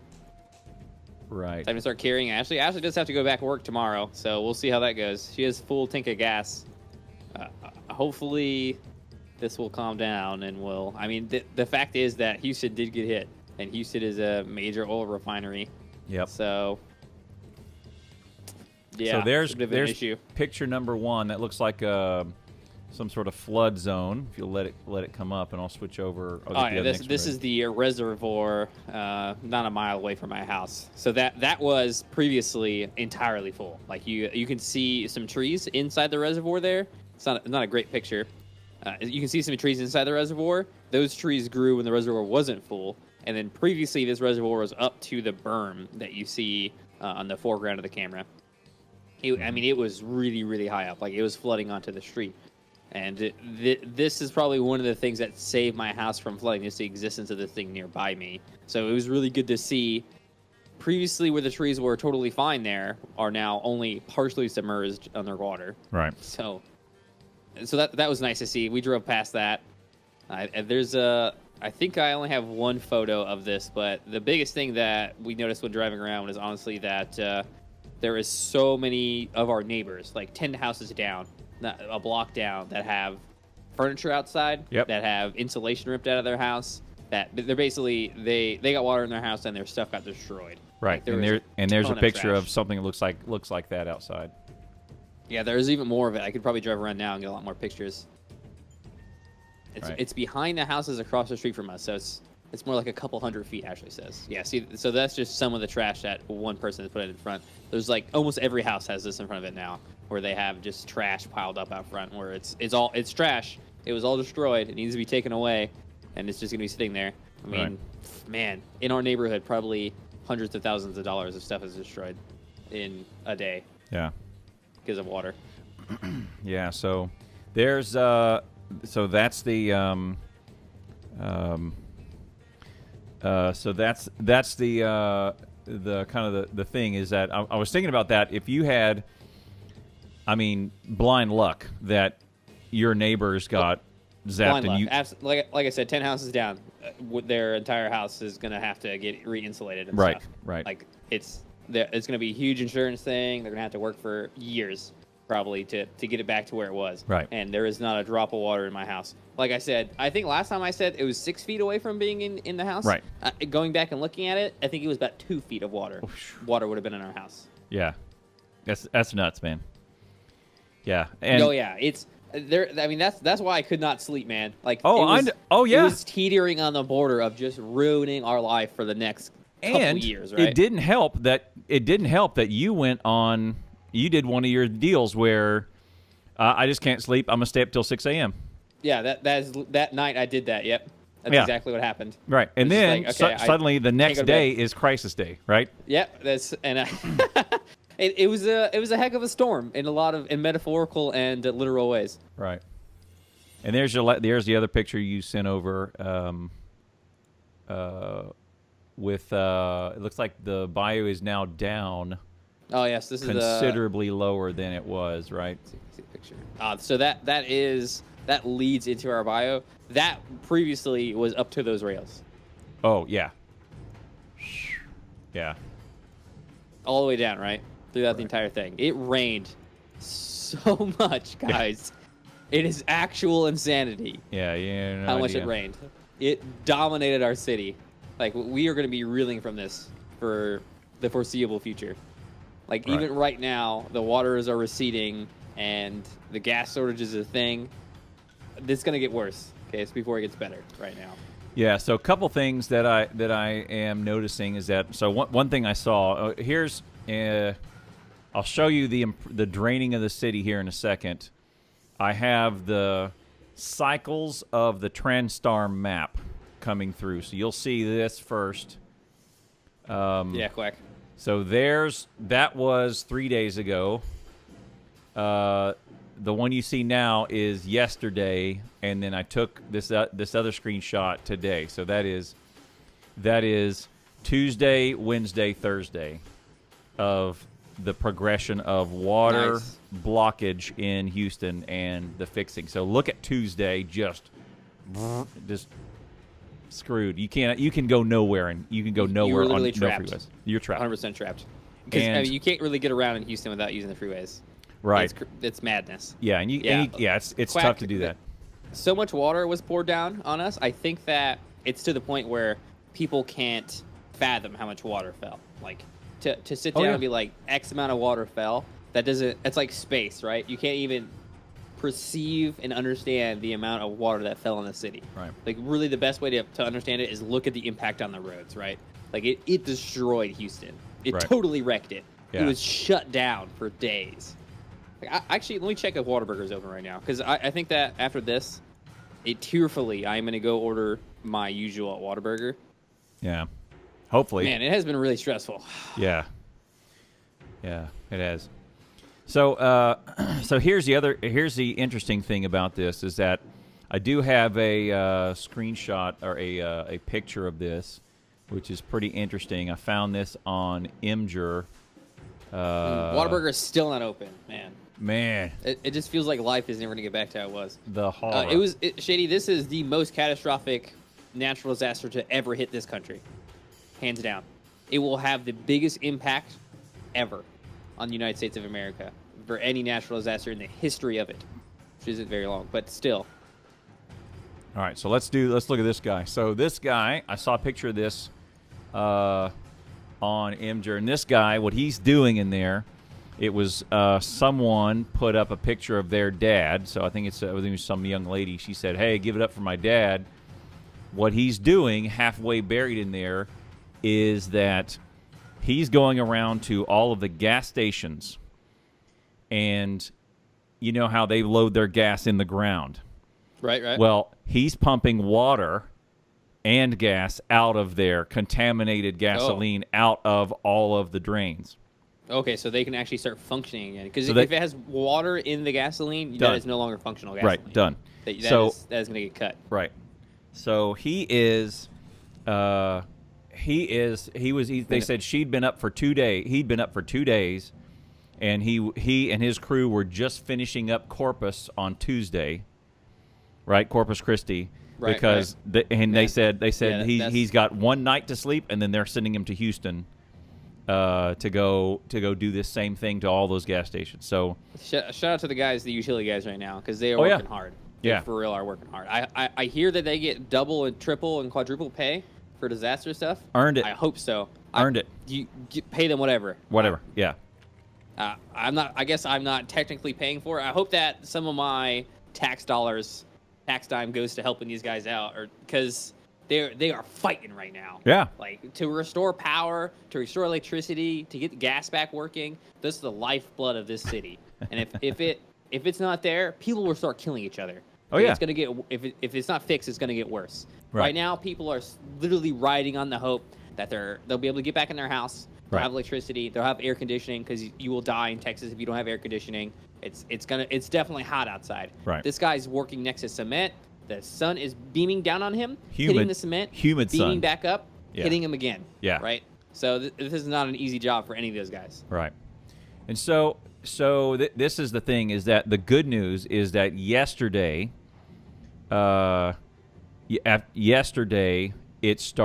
vehicles started to move around Houston. So like when you go out to that transstar.org, the Right. one we started looking at. The cameras. Yeah, that was really good. I didn't even know about this. I just started Googling. I started, hey, what can I see around Houston? Can I grab some pictures, right? And I wonder how many cities have this, right? So I guess you can go to Las Vegas TransStar. I don't know. Can I go to Las Vegas traffic cameras? Probably I don't so. know. I would assume so. Right. So probably major cities. But here's the interesting thing is that if you can start moving around the city, like the problem at this moment is probably not gas supply, because one of the reasons why pricing is so low right now is because supply of oil is so high. Sure. It's not supply, it's distribution, right? Right. So It's demand. People are demanding Yeah. so much more fuel than they normally would, because the logic behind it is it's a crisis situation. Right. Everybody else is going to be buying gasoline. Therefore, I need to go buy gasoline. Right. We talked about this on the same thing that Hey, Chris. happens the same thing that happened with Obama and Obama and the ammo. Remember, Yep. And Obama did nothing to take away anyone's ammo. He passed no mentioned laws. it. He proposed no legislation. He didn't mention it at all. I mean, he made a speech that had three what I thought were very reasonable approaches to, hey, can we do some gun studies? And the nation freaks out. Yep, buys all of the ammo And possible. the ammo Literally just disappears. And then people are like, Obama made it so that we couldn't have ammo anymore. Right. It was crazy. This is the thing that happens. This is crazy. the demand part of the supply, right?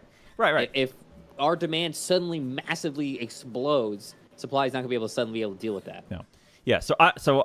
He what he did was he just said, he mentioned that. Smelter? Yeah. The hurricane caused you trouble? Much trouble? I Did it? guess. Yes, it did. It did, Chris. It caused me a lot of trouble. It did. It caused a lot of trouble. So I got very, very lucky though. Yeah, but I remember it was in the Rose, like the Rose Garden, the East Lawn. He gets out there. It was at night, and he says, I want to do, I want to do these three things. We should really, he mentioned these three things. I didn't have a problem with any of them. They were all very reasonable things, and then just all disappear. So the perception is he's going to take away ammo, so everyone goes and buys ammo, and then the ammo does disappear, and so people go, oh no, it's disappearing, so I need to buy more right now, and it's like this cycle. Yeah, it's a comparable circumstance, I would say. So same thing on gas. So the problem is not gas supply, the problem is distribution, right? So the good news is yesterday trucks started moving around Houston, which is good. And on the roads today, I still see Quack says for me to buy ammo in Australia, I have to go to a gun shop. There are 5 in his entire country. Sign 4 forms, have my photo taken, and wait a 2-day waiting period to get ammo for a gun you may not even own. Right. That's true. That's crazy. That's true. Yeah, gun control is absolutely mental. So ever since they did their gun buyback in Australia, they've been pretty strict about the gun deal. Yeah, there's some data on that says that was a really bad idea, like for a lot of stuff. I don't know if it certainly cost the government a lot of money to do that. It seems to have not made an impact from the data that I've looked at. Right. Which okay. Yeah. That's fine, I guess. They tried it, Yeah. That's what countries do. Yeah. They didn't. No, Jason. They did not take away all the guns in Australia. They bought them back. They bought them back. They offered good prices for guns. Yep. Yeah, it cost them. So, all right. So that TransStar, that's an interesting thing. So, I think what's going to happen is over the weekend, I think probably by Monday or Tuesday we'll see a bump in gas prices. I may be completely wrong, but I think I'm looking at this TransStar map and improving greatly every day. I think it goes from, I want to say there's like 10 droplets of water, which means 10 incidences of road closures due to high water, versus on the other day there's upwards around 70 around the city. Over 2 days, you can go to those TransStar cameras and you can see people and trucks and traffic, which is thank you, traffic. That means we're getting back to what we need to do. Right. Yes, there's never been a time in my entire life where I've been thankful for traffic. Right. But to see traffic in my city, we were in traffic while driving around the other day. I was like, yes. This means that human beings still are alive in my city. Not everybody died. Right. And that things are going to be going back to normal. Wow. Right. Because they have to go to work. If they're not going to work, if local businesses are not running, the city will die.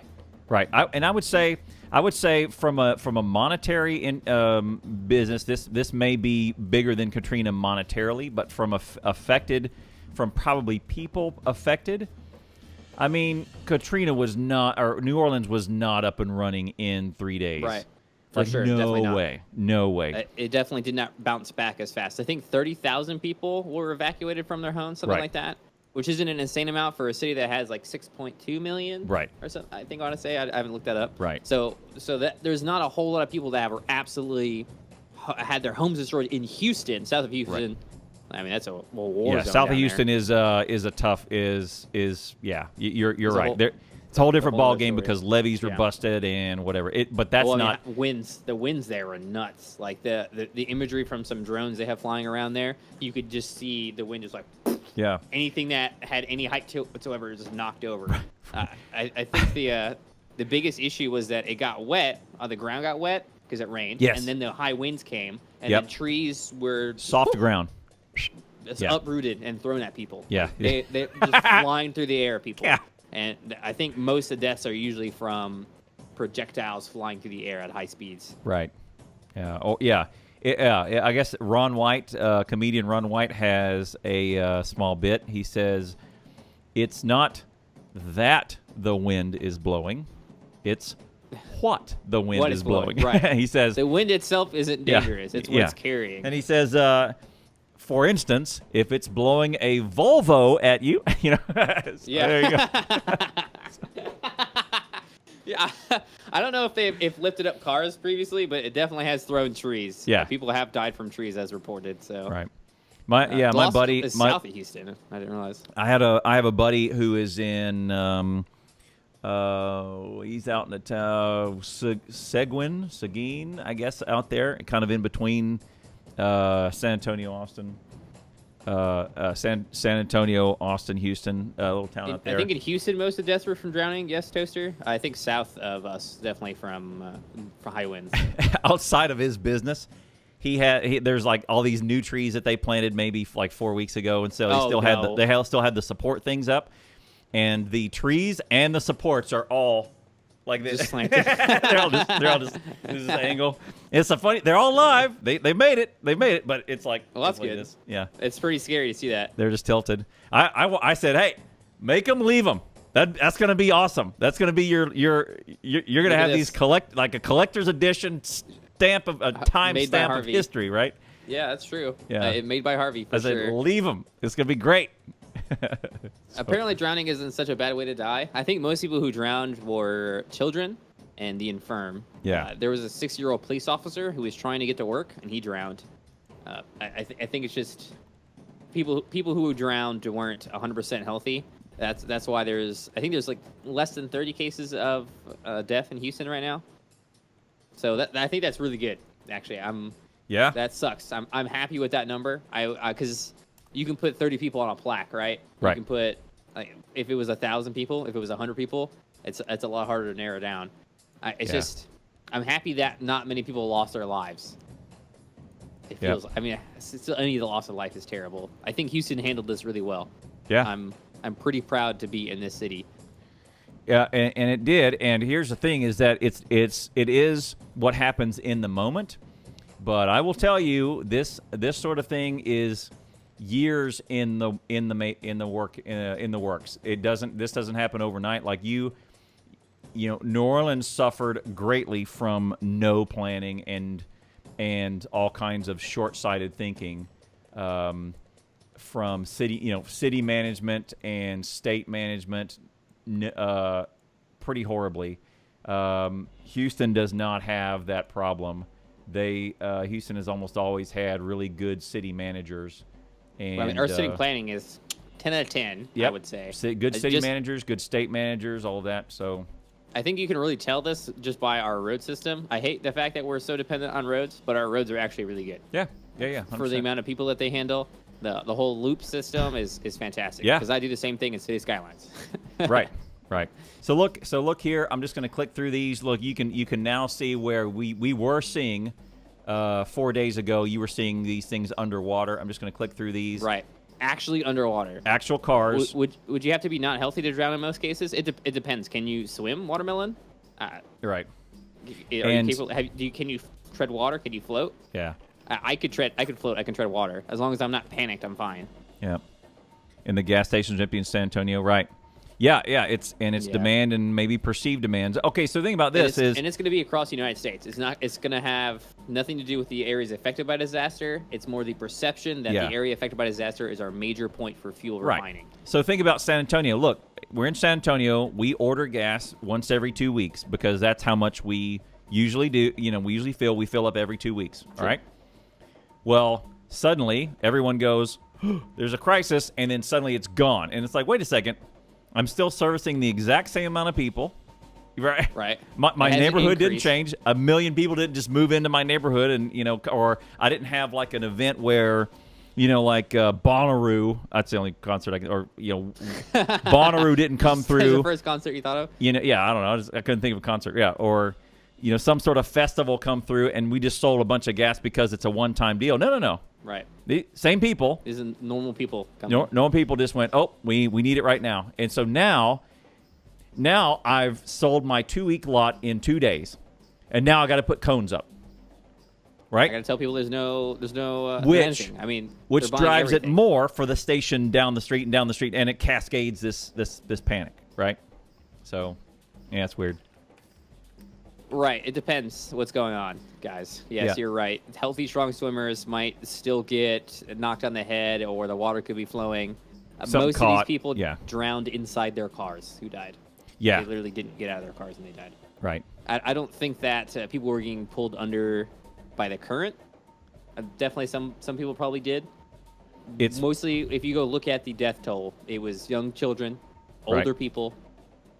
Yeah, and yeah, that's one of the more common is it's either one, I'm okay to drive, or I'm okay to drive around the city, or I'm gonna go look around, or I'm gonna go help somebody. I'm gonna go drive around and see who I can help. Right. Oh, That's and then you see a water crossing and you go, I can make it, and suddenly this much water picks your car Is it- up, and you're right. And you're floating in your car. you're floating literally in your car. car, right? Right. So, in that moment, you're like, okay, I need to get out of my car 100%. Cannot stay in this car. But it's not easy to do that. Right. People have drowned in floods much, much smaller because they panicked and did not get out of their car. Right. They didn't know what to do. They go black, as we've discussed Yes. before, where their decision making stops and they vegetate in space and literally die. Right. Because of that.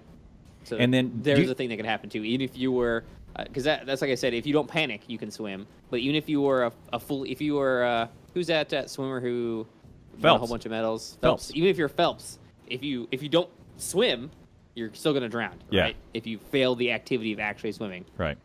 And okay, no, don't fault anybody for going black. It's not something you get in a situation you not get into every day. It's not No, something definitely you not. Or train ever in for. your life, probably. It's probably probably you've maybe gone into condition black once ever in your life, right? If you're a Right, soldier, maybe you've done it a handful of times and you still have some, Yeah. right? Depending on your job, maybe what you're doing, you have had that feeling of actually freezing up. Right. And because once you have had the feeling of actually freezing up, that's training for the next time that you freeze Right. up. Right. Because then if you ever have that fear, that will be in your brain forever, right? Yeah. Oh, yeah, definitely. Forever. will- And you say, I can't you return to believe that moment. you return to that moment at an instant. You will remember every smell, Yep. every feel, every bead of sweat, every moment of that, or every millisecond of that moment, right? And then Right. you can summon that, and you go, okay, well, next time, I'm Next glad time. I'm glad I live for this. Next time. time I will know what to do, right? So Next time, and that's how people get. So the ways to deal with that kind of thing is preparation. Yeah. So when you have that moment of black, that can destroy your entire life. And the recommendation for that is prepare for that moment for the rest of your life. right, Do all the things around you could possibly do to make it so that doesn't happen again, and that will relax you and calm you into the actions of doing that. Right. So if Right. I get into a car accident, I know I do these things. Right. I Right. have to do all of these steps. So Right. now when I'm in the car, the moment when I went black before was I was in a car accident. But now I know this is all the stuff automatically that I need to do next time I'm in a car accident. yeah. So check out here, I-10 Katy at Bingle Road. Yes, quack. Look at the line of cars. Yes, the line of cars Yay. going to all the gas stations right now is crazy. I Texas, when I guess. was in Afghanistan, there was a bomb that went off maybe 2 kilometers away. I think I stopped for 5 minutes. No perception of time, right? You Right. went black, and you're like, Yeah, you think you that's stop the for common. 5 minutes. That's exactly what. That's it. No, that's it. and no recollection of Who the rest of knows? the day. Correct. Yeah, I agree. No, and no fault. No, don't fault for you to that happened. Man, Yeah, it's, luckily most people did not evacuate. There was definitely some of my neighbors who evacuated. We watched them go. Ashley, there was some neighbors who came to talk to us, and they were like, "We're going to evacuate. Do you want to come with us?" And we said no. I mean, at that point, maybe you could have gotten out of the city the time they were evacuating. We were in so much danger that we were going to die. Right. Not even close. Putting ourselves on the road, I think, was much more dangerous. Yeah. Yep. So I'm just kind of clicking through here and looking at traffic. That's good. So there are estimates of the amount of cars that were destroyed in Houston. So there are up to... Is there? Yeah. So I've heard, I saw two different reports. Low side is 500,000. Low side, 500,000. Holy crap. High estimate I saw was 1.1 million. 500,000. 1.1 million cars. Cars are super important to our state. Yeah. That's 1.1 million people who use their car every single day, probably. Right. They use their car to get food. They use a car to visit their family. They use a car to go to work. Right. All those things. Right. And those cars have to be replaced somehow from somebody's budget. Not their budget. People who own a car, they cannot replace that car. Right. They can't go buy that car again. They were paying on that car. Yeah. I do okay. I could buy another car right now. I can't do that, you know. That's not something most people could do. Yeah. So Next time there's a hurricane headed toward Texas, will you evacuate? No, because by the Depends. time that we've heard about the hurricane, and based on my location, other people, if we're doing a mass evac, because I have evacuated before, I've already gone through this. Evacuating was way worse. The time that we evacuated for, I can't remember the hurricane's name. Ike? It was Ike. I can't remember. That was horrifying. There were so many people, children, actually stuck on the road, where there was no rain and no danger, but they had no gasoline, they had no water, they had no food. That was horrifying. Right. That was really, really bad. Yeah. And This, like you cannot evacuate this city of 6.2 million people in a Correct. day, 2 days, a week. No, that's tough, right? it's madness. It's madness, yeah. And like you'll get into some road warrior stuff really quick. Definitely. If like at the point where they have water, I don't have water, I'm gonna die. Yeah. It's no longer a civilized world anymore. Right. Definitely not. Like I have my ammo, I have my equipment, I have my water, I have my food. I could last here for months. Right. 100% with no electricity. Right. Maybe I would overheat. I don't know. It's really hot, but and with no electricity, I would be fine. We have water. That's okay. We have food. That's okay. Right. Being out there with just stuff in my car, I'm more prone to get attacked by people who like I can defend the choke points in my house much easier. I can carry all my ammo with me. That's for sure. All right. Get a more girly cup. Rex Glantown. Yeah.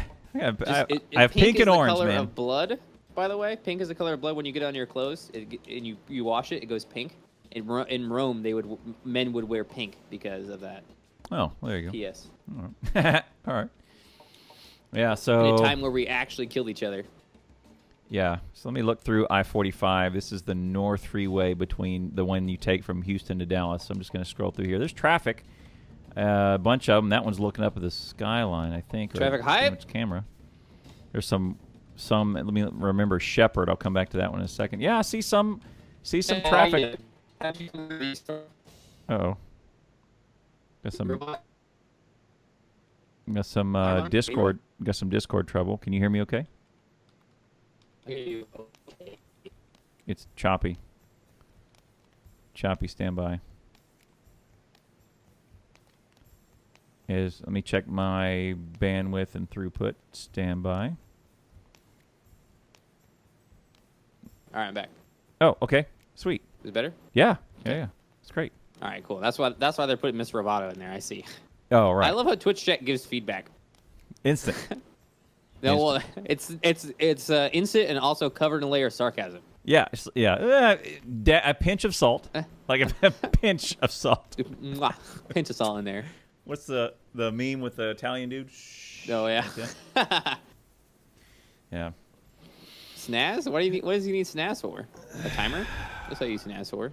Yeah, roads are still closed around Highway 6 and 10. Yeah, I think there's still a lot of roads that are closed, Ash. All right. Especially in the southeast. Yeah, if you guys want to look at this business here, let me put this link in chat. You can just look up TransStar cameras. Yeah, there you go. What was there an interesting one? Will you evacuate? Oh yeah, will you evacuate again? It's a the answer for me is depends. it depends on the scenario. Depends on, like if I were in your shoes, Yeah. on Thursday, Friday, What the hell, Quack? right? If I were in, if I were in you your were in my shoes, shoes. Thursday, Friday. Okay, let's actually say that Friday, but you knew exactly that it was going to be bad. Not exactly what was going to happen necessarily, but you knew that your neighbors were definitely going to get flooded. You knew that. Oh, And there was a chance that you could get flooded here. What do? yeah, I probably would have bugged out if it was just me. If it was just if I had the family in tow, and knowing it would be way harder to get out with the family than without. You need a lot more supplies. Right. Children, man, they're annoying. They can't lift their own weight. I mean, I was talking with Ash about that today, and I was going. We were talking about having kids and all this, because I think when I was listening to a podcast something, and it said, the guy was saying that you don't. He says, I didn't have that moment where the kid pops out, firstborn, and you see him and you just fall in love with him. He says, I didn't have that moment. Right then he peed on me, crapped right. himself. He said he said he didn't have that moment. He just said that later on the weight of it hit me a couple days later. Of oh no, that's how traumatic things happen, right?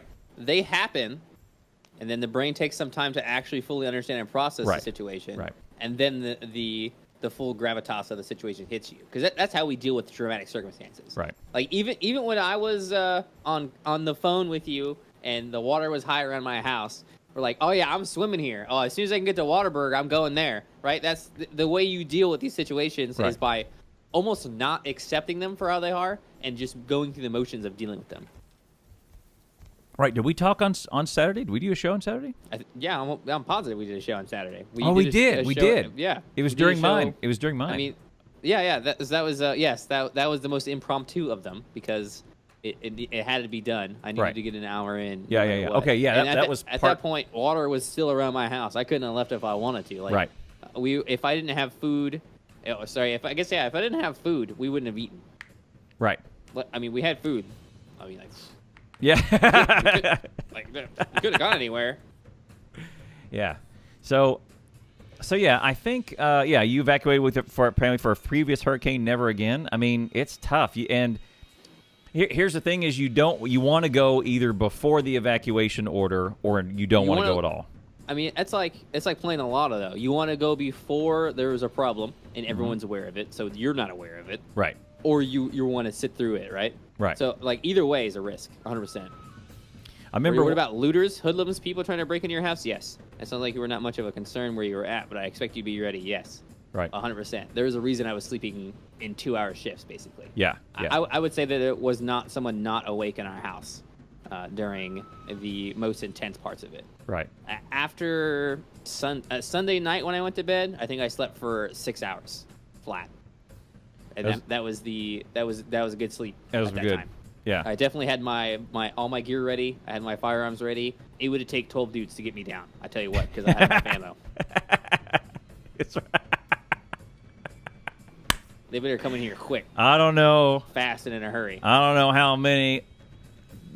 how many men it would have taken to whoop my ass, but I knew how many they were going to use. And it wasn't enough. I mean, yes, I definitely was worried about that. And after going around, after we got into the first time we got into the car and drove around, I was packing. I had heat on. Oh, for sure. So I was full on expecting. You pack when you're going. You pack on your way to Waterbury anyway. I was on red more than I was on yellow at that time. Right. Yeah. So you would have. You pack when it's just an average everyday Tuesday with no traffic and it's all cool in the gang. So that's. To tell me that you're packing is not a. All right. What if I told you I brought my shotgun? Yeah, that's better. Yeah, that's better. Yeah. My shotgun definitely is my go-to home defense. Right. I like that the most. Because that one is within arm's reach of you right now, right? Yeah, it is. It's right here. Yeah, I know. It's right. I don't have. Mine is more of my shotgun's more of a hunting type of thing that I got a gift. It was a gift from my dad. I've used it one time hunting. Oh, but is it breech loaded?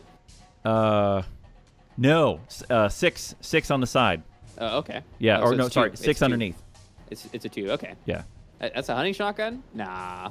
That's a home defense shotgun. If it's 2, how long is it? Pretty long. It's not a shorty. This Yeah. long? Yeah. Okay. I mean that's the length of mine as well. Yeah. No, yours is It's not a shorter, isn't it? shorty. No, there's a standard length in Texas. Yeah. You probably have the same length as me because we're not allowed to have the barrel too short. 6 is not a hunting shotgun. Look, I used it for hunting. It's He fine, gave it it's to fine. me when I've been on hunting one time. I've been hunting one time. If you use it for hunting, it's a hunting shotgun. It's a hunting I think shotgun. I think that's Okay. what classifies. I don't think the maker intended it to be used for hunting, but most hunting shotguns are breech loaded. Right. So the ones where you my Right. brothers had ones that you break open and thunk thunk and Yeah, those are breech loaded shotguns. Right. Those are nice. I think they're just cute. Honestly, I would Yeah. never use them. They They're cute, though. my brothers or my stepbrothers also bought my dad an over under because he always wanted a breech Oh, really? over under. Yeah. Okay, if I were to get a breech loaded, I would get an over under. Those Yeah. things are cool as hell. Yeah, and that's why my Again, dad wanted one. those He are- wasn't those going are to shoot fun. it. He just wanted an over under.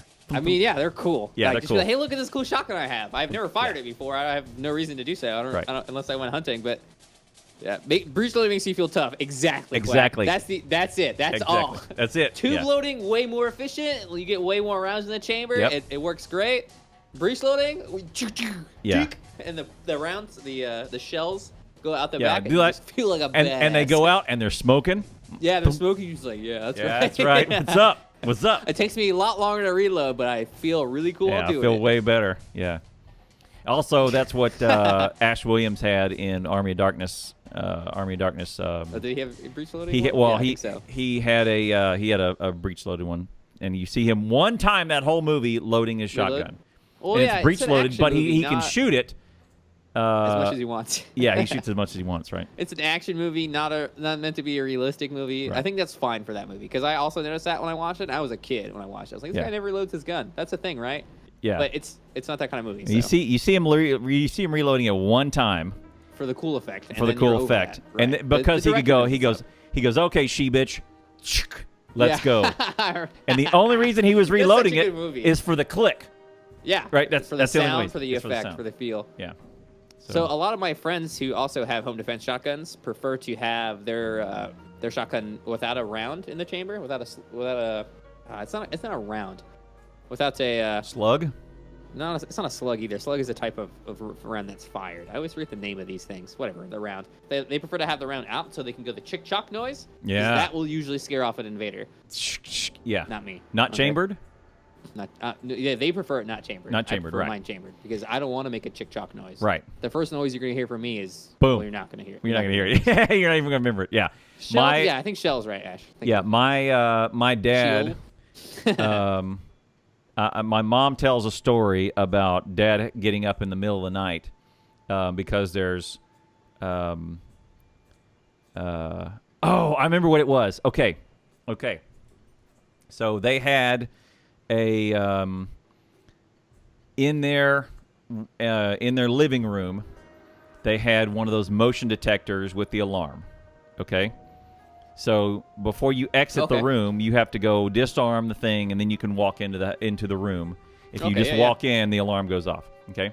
Yep. So in their Sure. main living room, they had this motion detector, right?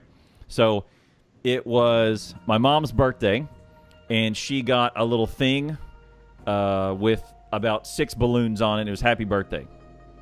Helium balloons. So at night or during the day, the helium balloons are stuck to the ceiling. They lose helium, and they get down they kind of start floating. okay. And then the ceiling, the draft of the ceiling fan takes them Moves slowly them. Yeah. into the main room, Larry, what's up? at which point the alarm goes off. Motion alarm goes off. And sure. then at some point they get under the big ceiling fan in the other room and get sucked up in, and blah blah blah blah blah, start making noise. and yeah, they start sure. dragging across, and a couple of them pop. Making a bunch of And noise. so making Dad- loud pops. Yeah, so Dad grabs the shotgun, Old standby. and Chick-chock. he gets I'm on the up clock. and he goes, and that is, and my mom says that is way louder than you think it is, and sounds so much more crystal clear than in the movies. Like, that is an unmistakable sound that because Dad did the thing, and it was. Yeah. It's way louder than you think. Like it's. I think yeah. In the old house, I was upstairs and I was cleaning the shotgun, and part of the cleaning process is I'm working the shotgun, I'm moving it around as they normally would do. Right. You oil it and then you exercise it. Right. Yeah. It's exercise. Yeah, sure. Yeah. I like that exercising it. So downstairs, they could hear me going, and immediately they were like, "Whoa, whoa! I know that noise. I don't play with shotguns, but I know that noise 100%. What's going on up here?" Yeah. I remember freaking Ashley and her mother out like that. Yeah. You put a drop of oil. You cut like 3 drops of oil in certain deals, and then you hit it you don't want it to rust. to start spreading the CLP oil around, right? useful. And cleaning my shotgun. Clean your shotgun. It made a lot of noise, Quack. Yes. You know what's up? Yes. Yeah. Lubing up my shotgun. Let's see the quotation marks. I need a TV to be lubed pretty bad. Maybe that'll be the next email we get. Yep. Yeah. You So lubed Badger's Wi-Fi for a few days. Good thing you didn't catch me. Lost over. You lucky. All right. I shoot you over my Wi-Fi first. 100%. Okay. This guy stole my Wi-Fi. This guy stole my girlfriend. I'm getting this guy first. Hey, it's work. Like that's you stealing my work now. Like my Wi-Fi is my work. I love working. Working's great. Yeah, I'm stealing my work. Yeah, well, good. So yeah, it's and the answer to that is the answer to the evacuation question anyway is it depends. It depends on what I have with me. It depends on the situation. If what a good answer, Clowntown. Way to answer something with not an answer, basically. It depends. It depends. Would you have evacuated in my position? Yes. If you were by yourself? No. If you were with your family? If I didn't know what was going to happen, I would have made the exact same decisions you did. Right? If I was I was in your location, looking at a hurricane going 100 miles south of you, as far inland as you are, at the elevation you're at, I'm good. We're gonna get some rain. That's what I like. Friday, Ashley was like stressed out about the situation. I'm like, no, it'll be fine. It's not a big deal. It's like going way down south there. Yeah.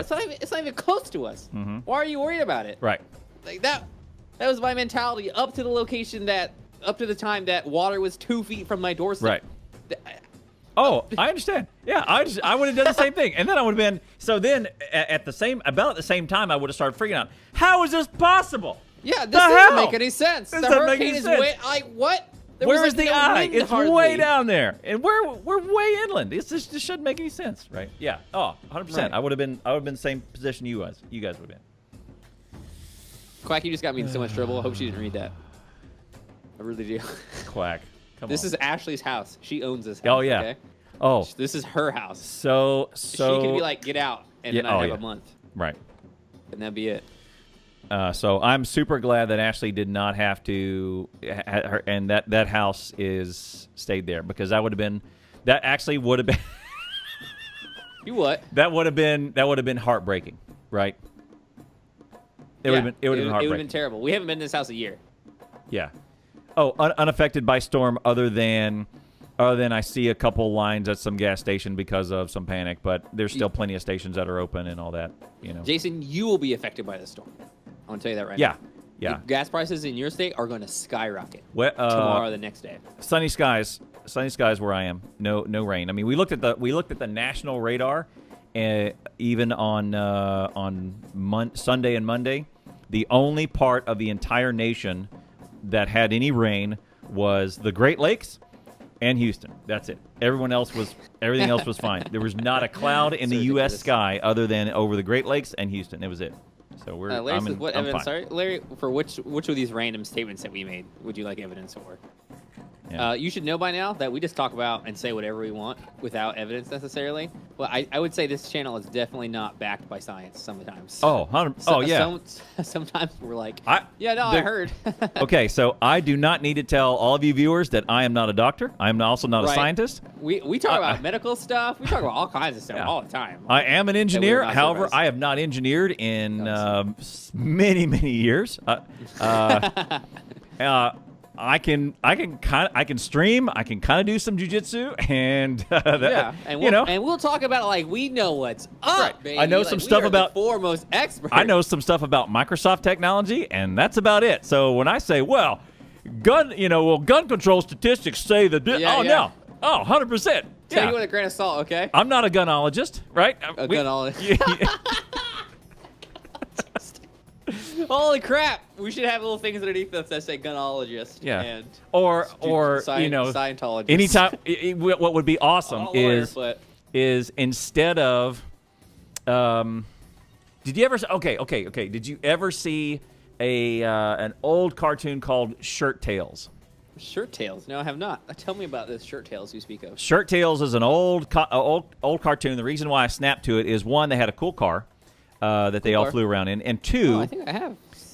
When they really when they would weird start animation. talking, or when they would start feeling something, their shirt would light up with either the emotion or like or almost like the first hashtags ever, right? Oh, if I would see. start Okay. talking, so the minute I would start talking about the moon, or and gravity and all that, it would light, my shirt would light up and say astronomy exclamation point. Okay. Because I was thinking about that subject. or what I a would useful shirt.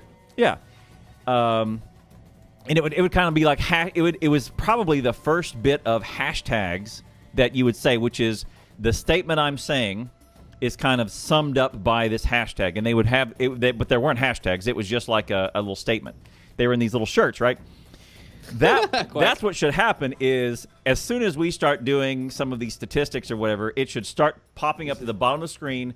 Not a gunologist. Yeah, that'd be great. I would love that. And just kind of start flashing. That would require a person in the background, kind of, I think you mentioned this before. We kind of need like a snarky guy who does the OBS stuff. Yes. That just like takes shots at us. Yes. Via OBS, basically. Well, like who is one not funny. Okay, Right. okay. Believe it or not, in the original Enough About You cast, there is a guy who is a wicked witch of the West in technology, right, and is a complete know-it-all about almost everything. Good. And has almost disdain for entertainment value, which would be great. And if you're now hiring, guys, $0 per second. And he almost. I can never make him laugh. The best I'll ever do is he'll go, huh. I feel like that's the West dude all the time. No. For me. No. West dude will laugh? West dude I'll occasionally get. This guy is, I would say, similar West dude intellect. Right. Less salt than West dude. Yeah. Less snark. And more bland. Like West dude will dude will crack rise with the best of them. This guy, his name's Adam. And I jokingly call him Producer Adam, but Producer Adam wouldn't. Producer Shady? Producer Adam would never even dance. Like West Dude will come in and dance with us and try and outdance us. Producer Adam has disdain for the dance. Right? Doesn't even want to argue about it. He'll jump in and he'll just throw in there and say, "Look, guys, Professor Adam back in here. I need a snarky guy in our lives." Yeah. Snarky, no funny guy. So Quack probably is the perfect role for you. You can't be Aussie though. You don't want to quack wise too much. No, Quack, man, you make me laugh every day. No. Yeah. So Producer Adam would talk once, maybe twice in a show ever.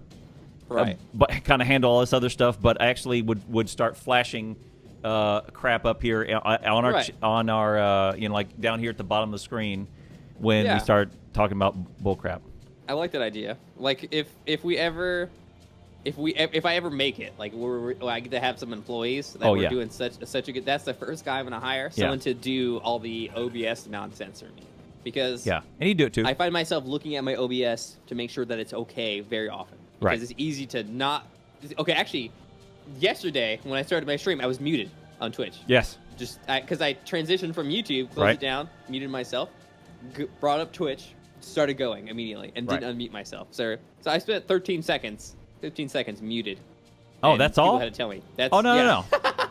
I'm standard, right? I'm king of the 90 seconds of the first bit of the stream. So where I hit the music's dun dun da da dun dun da da dun, and it's coming, and then I'll go, all right, here we go, and I give this nice energetic 90-second intro, and then it's funny, muted. and I'm like, oh, jeez, and I used to get pretty heated at that. Like, I used to get real mad at being muted. Like, I would lash out in anger, basically, at that point. And now I'm like, oh, crap, whatever. Right. Well, I'm going to do it again tomorrow anyway. Right. Might as well not get mad about it. Yeah. Yeah, right. Exactly, Kira. Stuff like that. Objection. Exactly what I want. Yeah, pro streamer. And it's worse for me, right? I do this for a living. Because immediately, like, oh, yeah, Badger, you're real good at this. Yeah. You had one job, unmute your microphone, scrub. Yeah. Yeah. The whole chat. Muted. Muted. Well. Bro, you're muted. Yeah, Oh, yeah, why do I even try? I thought I spent a lot of time thinking about my first introduction line and say, hey, how are you? Definitely. How's it going? We're going to greet the chat. We're going to do the thing, and here we go. The first couple seconds, I'm super happy to be here. Super happy to be live. Right. Let's do, like, the energetic, hey, what's up? How's everybody doing? Right. And then you blow all that, and then you unmute yourself. Right. And you're like, hey, what's up, guys? Then you go, oh, hey. Hey, Kira. How you doing? All right, well, here's Factorio. You know? Actually, usually what I do, I'm like, man, I did a really good intro just now, but what's up, guys? How What's you up? doing? Yeah, that's right. I just killed that God, intro. I killed that intro. You guys should have heard it, man. It was great. Murdered it. God. And the recording didn't capture it. Right. Like, nothing. Like, man, yeah. Done. Good times. Right. Yeah. Yeah, hit that follow, Thanks Kira. for following. Yeah. Appreciate it. Be here. We do this every Thursday. Jason, have you never been muted for a while? Oh, man, I was like muted for an hour one of the very first times I streamed. Like, no, genuinely an hour. And it wasn't like chat told me. I looked over at my OBS. I was like, oh, I've been muted. Right. I hosted Fuzzle's Bigfoot for 90 minutes one night, back when you could still stream and host. Yeah, I did that too. So what you could do previously is for non-mobile users, you would navigate to the page. The host thing would overwrite your active stream. Active stream. Which is stupid. Right. Like, you could literally be actively streaming, and it wouldn't automatically unhost you. Right. So you would have to /unhost yourself before you went live. Right. That was like a factor of life there. Right. So you could hit start streaming, stream to only the mobile audience, which I mean, I guess that's 40% of the audience. But and then someone would have to be like, hey, you're hosting someone else right now. But when you start out and you have 7 viewers, then 2 people are on mobile and they're probably doing something else on their phone, right? They're not checking you. They're not here. They're not your producer. Right. They're like, okay, great, stream is live. I'm gonna hang out here. I appreciate this stream. Right. Yeah. So definitely, I have done that too. I definitely have been an hour hosting somebody else. I know that. Right. Definitely spent an hour muted. Definitely spent an hour hosting somebody else. You know, you guys will never run into this. These new Twitch streamers out there. You guys will never. Oh have yeah, this you. problem. Yeah. When you go live now, your chat unhosted, unhost. It does it First, automatically. they give you all the new flavors of the MREs, and now they give you all these. They all fix all these streamer problems. It's unfair, man. Back in my day. Perfect. Yes, Yeah, exactly correct. Okay. Which I'm glad they fixed these things, obviously. Oh, you know what? Back in my day, you couldn't get bits either. Right. I tell you what. No bits. Did you know you have to wait 90 days to get your bits? That's criminal. What? You have to wait 90 days to get your bits. So wait. So. If you were to get bits today, 90 days later, you'd see that one okay. penny. I buy them. I get them today. I give them to a streamer. Streamer doesn't get them for 90 days. Affiliate. Sorry, let me clarify. An affiliate will not get bits. You give them for 90 days. Z, what's up? Z, thanks for the $150 yesterday. A Quack, thank you for the $200 yesterday. So give a shout out to those guys. Not and girl. Yeah. Sorry, Z. Those folks. Thank you. I was holding it until I got the CZ. Quack has been here a minute. Yeah. It's Jason told me it was 90 days. Is it 90? Jason told me 90 days. Larry's affiliate too. My bad, it's Right. 60. Okay. Okay. All right. That's freaking criminal. It is. That's freaking That's criminal. from a Work for 2 months, don't get paid. Lol. yeah. What? Yeah. I mean, that's tough. Yeah. Affiliate site says 60. That's crazy. Still, I get that we're contractors. It was 200 from you. There's some shady business. sorry, Z. shady, but there's some It was shady 200 business from you going both on with. then.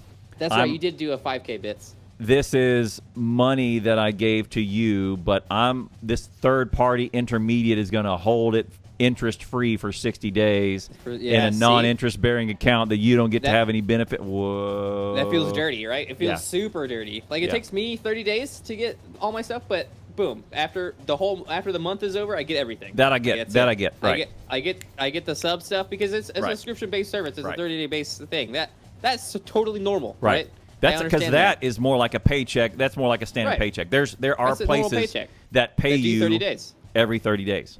Right. I've seen places that do once a week, places that do 2 weeks in between, places that do 3 weeks, and then places that do 30 days. Speaking of which, we just got something. The sound 60 drop. days? Sound drop just went off. Hang on. What do we get? I don't know. Something. Thank you for 200, Z. Thank you for 200. I couldn't see it. It's too small. Sully gave $5. I love the stream, guys, especially Clowntown. Well, thanks, bro. I appreciate it. Not a huge fan of Badger. Okay. Danny Roman, thank you for the $5. No, I'm kidding. It's Quack. It's Quack. Sully, thank you very much. Can we get some love and chat, please, for Sully? We don't very often get tips on this stream, but when we do, it's it's actually Quack. Take a second. Quack, thank you very much. It was Quack? I thought it said Sully. No, just now it says Quack. Unless it's updated again. Do you have? I thought roasted. Roasted. Was it Quack who gave 5? Yeah, it's Quack. It's that Quack. does actually sound like Quack. Yeah. It says, man, I read that wrong. Okay. Danny Roman. Jason, thank you for the $5. Yeah, it was me. Get good, scrub. Yeah, it's Quack. So thank you, Quack. I appreciate it. You're man. welcome. I'll say the right name, Quack. So yeah, I'm going live here in about 20 minutes, so I'll see you over my stream here in a minute. See, this is how you do it right here. Like, okay, when I go into a streamer and I see that one of their people has a bit badge for $200 tip, I'm like, hey, what's up? How are you doing? How you doing? It's good to see you. Yeah, good to see you, man. Are you having a great day today? Yeah. I hope so. Hey, that greetings bit badge makes me want to poach so hard. Greetings, like, yeah. Greetings are free. Hey, buddy, hey, Quack. what's up? Hey, right here, buddy. Good to see you. It's good to see you. Oh, you know what? I need to work on the kernel. I mean, I haven't been able to do any background work at all. Okay, one little bit, and then we'll roll on here. But the reason I said 4 hours of EAY. The reason, we did good. We did good. But the one thing I would want to tell you is that the reason I said it was Danny Roman is because have you seen him? He's a regular. Like, he comes by my stream every night. Your stream? Yeah. Oh, man, he's come by my stream anymore. I don't think. He's hilarious, right? He's still banned in my stream. I don't even know what for at this point. Yeah. So Danny Roman, this was a year and a half ago, before Badger. I mean, right around the time Badger and I were first starting off this business. Danny was very popular. What happened was Badger would do his thing, and then we're having a great moment, and then here comes like a $25 tip from Danny Roman, and Danny Roman would say, Badger, you really suck. Here's $25. Here's $25. Hey, bro, I'm down with that. Yeah. Then not even derogatory at all, honestly. Like, right. Badger, you're a terrible streamer. Yeah, like, Badger, okay. you're a terrible streamer. But it would come. Money. But it came with a $5 tip. It's okay. I mean, like, you could do that to me all day long. All day. I'm down with that. All day.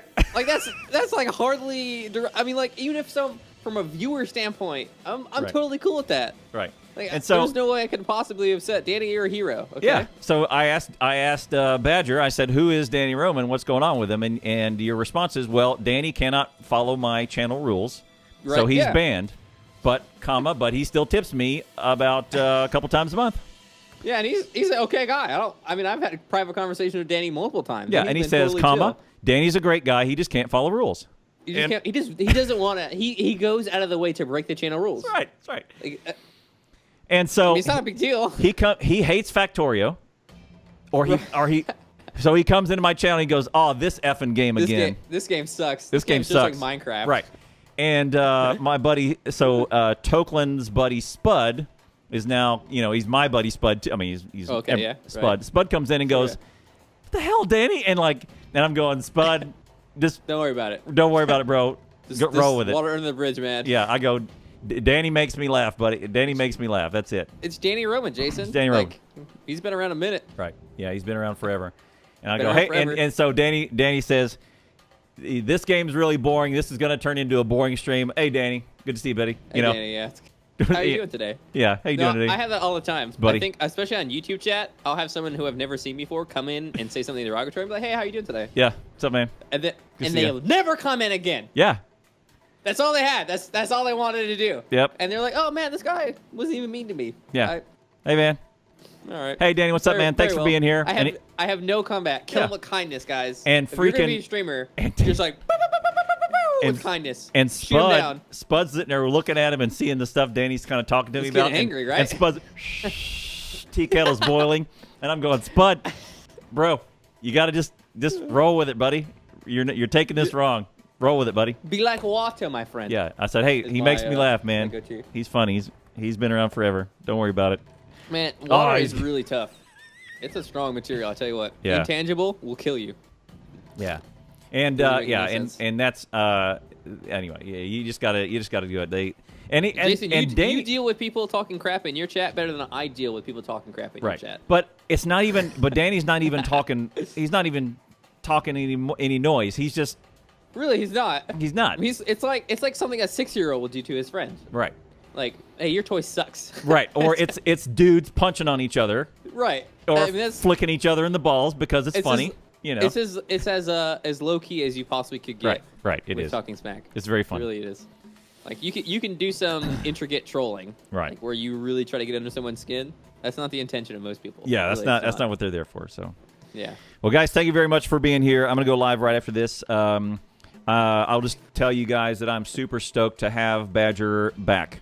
Yeah, you ain't more stoked than me to be back. Yeah, I know, but here's the thing: is having my buddy on, middays, and kind of relying on him to be there and be fairly constant, and I could check in with him, make sure he's doing okay. All of that was kind of taken away for a good while, and it was a little concerning, specifically on Saturday when we learned that there was some water, and it was close. It was a big day. Yeah, it was pretty scary. Yeah. It definitely is an event I will not forget, and I'm sure that we will talk more about it. Right. But I am glad to have Harvey in the past. 100%. So, by the way, stay tuned to to some news, but make sure you're grabbing news from various sources, because what you don't want to do is get caught up in panic. Like, I'll just encourage you guys to think through things clearly. Kind of channel your inner Badger and kind of think through, like, what's the next level of things that's going on here, and think about what's going on and try and kind of judge the situation independently. So don't necessarily panic. There will be a temporary gas shortage, but the thing that I will take to heart is that, one, traffic is moving in Houston, which is really good. If business is moving, that means gas can be distributed. There are a couple chemical plants down that are not starting back up because of there are some shutdowns that are happening. There's definitely going to be some damage for sure. There's going to be some damage. One of the largest ones had to be shut down. I think it was one that was Saudi owned. It's like Saudi company owns it, because it's diabolical, right? They own it's a vertical integration. They own the oil, they own the boat that takes it here, they own the plant that refines it, then they sell it to the U.S. They probably own the gas station. Lateral expansion right there. Yeah, that's some sort of. Yeah, it's called vertical integration, where that's right, it is. Where you're owning the supply chain. Horizontal is I'm buying other gas stations. Right. Sorry. So I learned that from some video game I played on PlayStation, like when I was a kid. Oh, there you go. That's a really good game. I'm trying to find out what it is. Probably next time we will talk a little bit about what's going on in the news right now. Yeah. Let's save that for next time, because I feel like the news is being a little bit diabolical right now. Yeah. Obviously it is. Okay, well, we'll save that for next time. Yeah. 24-hour stream going on for me this Saturday. I think most of the stuff that I'm going to be doing is prepping for that. Saturday to Sunday? Saturday, Sunday, 24 hours. Okay. So Saturday around noon, you can expect me to go live, and I'll be alive for 24 hours. We will play Terraria. We will do speedrunning to start off with. Okay. We will play new games, too. So if you want to purchase me a game during the 24-hour stream, one of the things that really keeps me awake at the end of the stream is to play a new game. New stuff. Last time we played through all of Layers of Fear, and it was hilarious, because I was basically drunk at that point. Yeah, giddy. It's giddy, yeah, that's what it is. So that game was funny. So if you want to buy me a game, save it for then. I'll probably definitely play some new stuff. Yeah. Nobody's going. Neither of us are going to PAX, and we don't usually go to TwitchCon either. So some sort of miracle of funds got to land in my wallet to get us to go to. I think that soon, especially after the 3-year streaming streak, I will definitely be going to more of these things. We need to. For that. We need to.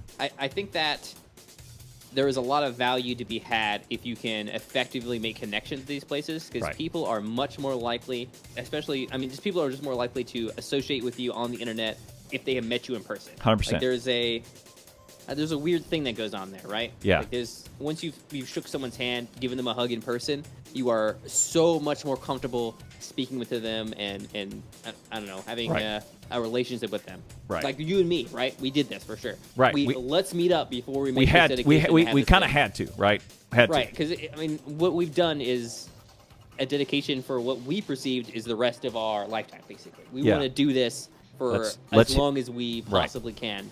Yeah, Because let's how you hitch do up. something Let's like hitch up this. our wagons and see if we can make something out of this. Right. Let's become actual partners. So let's go have some din at Chili's. Yeah. That's awesome. We should really meet more often in person. Yeah, it's tough. It's tough though. But yeah, I'm looking for opportunities to do it. And the other things that we'll probably do is we should go to those events more often if we can figure out how to do it. That should be our meetup, right?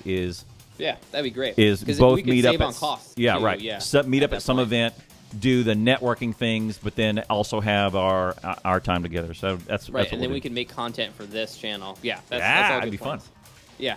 All right, So thanks for being here, guys. I'm You got going anything live. on Clown? I'm going live right afterwards. I'll I have an idea. I don't know how many people would like to do this, but I think I may want to do like Monday. I'm off, so it would if you're recovered by Monday after your 24 hours, you should do a. Maybe we'll do.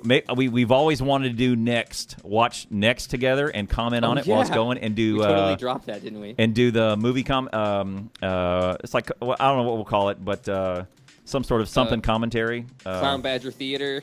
Yeah, something like that. Enough about theater. Snark commentary or whatever it is. And I don't know. I kind of want to try and put that together by for Monday because I will have some time. So that sounds good. Maybe we'll do that. Next the movie, yeah. Well, one of my favorite movies. One of his favorite movies, and commentary on. It was a fairly Nicolas Cage ridiculous. Oh, Nicolas Cage is ridiculous. Anyway. I mean, so we have an idea of how to do something like that, but we'll see if we can do it. Yeah. Oh, freaking Jessica Biel. Oh, swoon. Hey, look, I'm just saying Nicolas Cage is laying in bed with her. All right. Can't beat it, man. Hey. See, Quack says it's a brilliant movie. That's what I'm talking about. Quack. It's good casting. I knew you, my boy. All right, take us out of here, man. All right, thanks for being here, everybody. We appreciate it a ton. We love doing EAY. We definitely will do more EAY. Hopefully, we get the channel affiliated at some point. Clowntown and I are kind of working on that because I know we have like a weird schedule for what they expect for affiliates. Thank you for being here. Stay motivated. Stay awesome. We'll see you next time. And remember, stretch.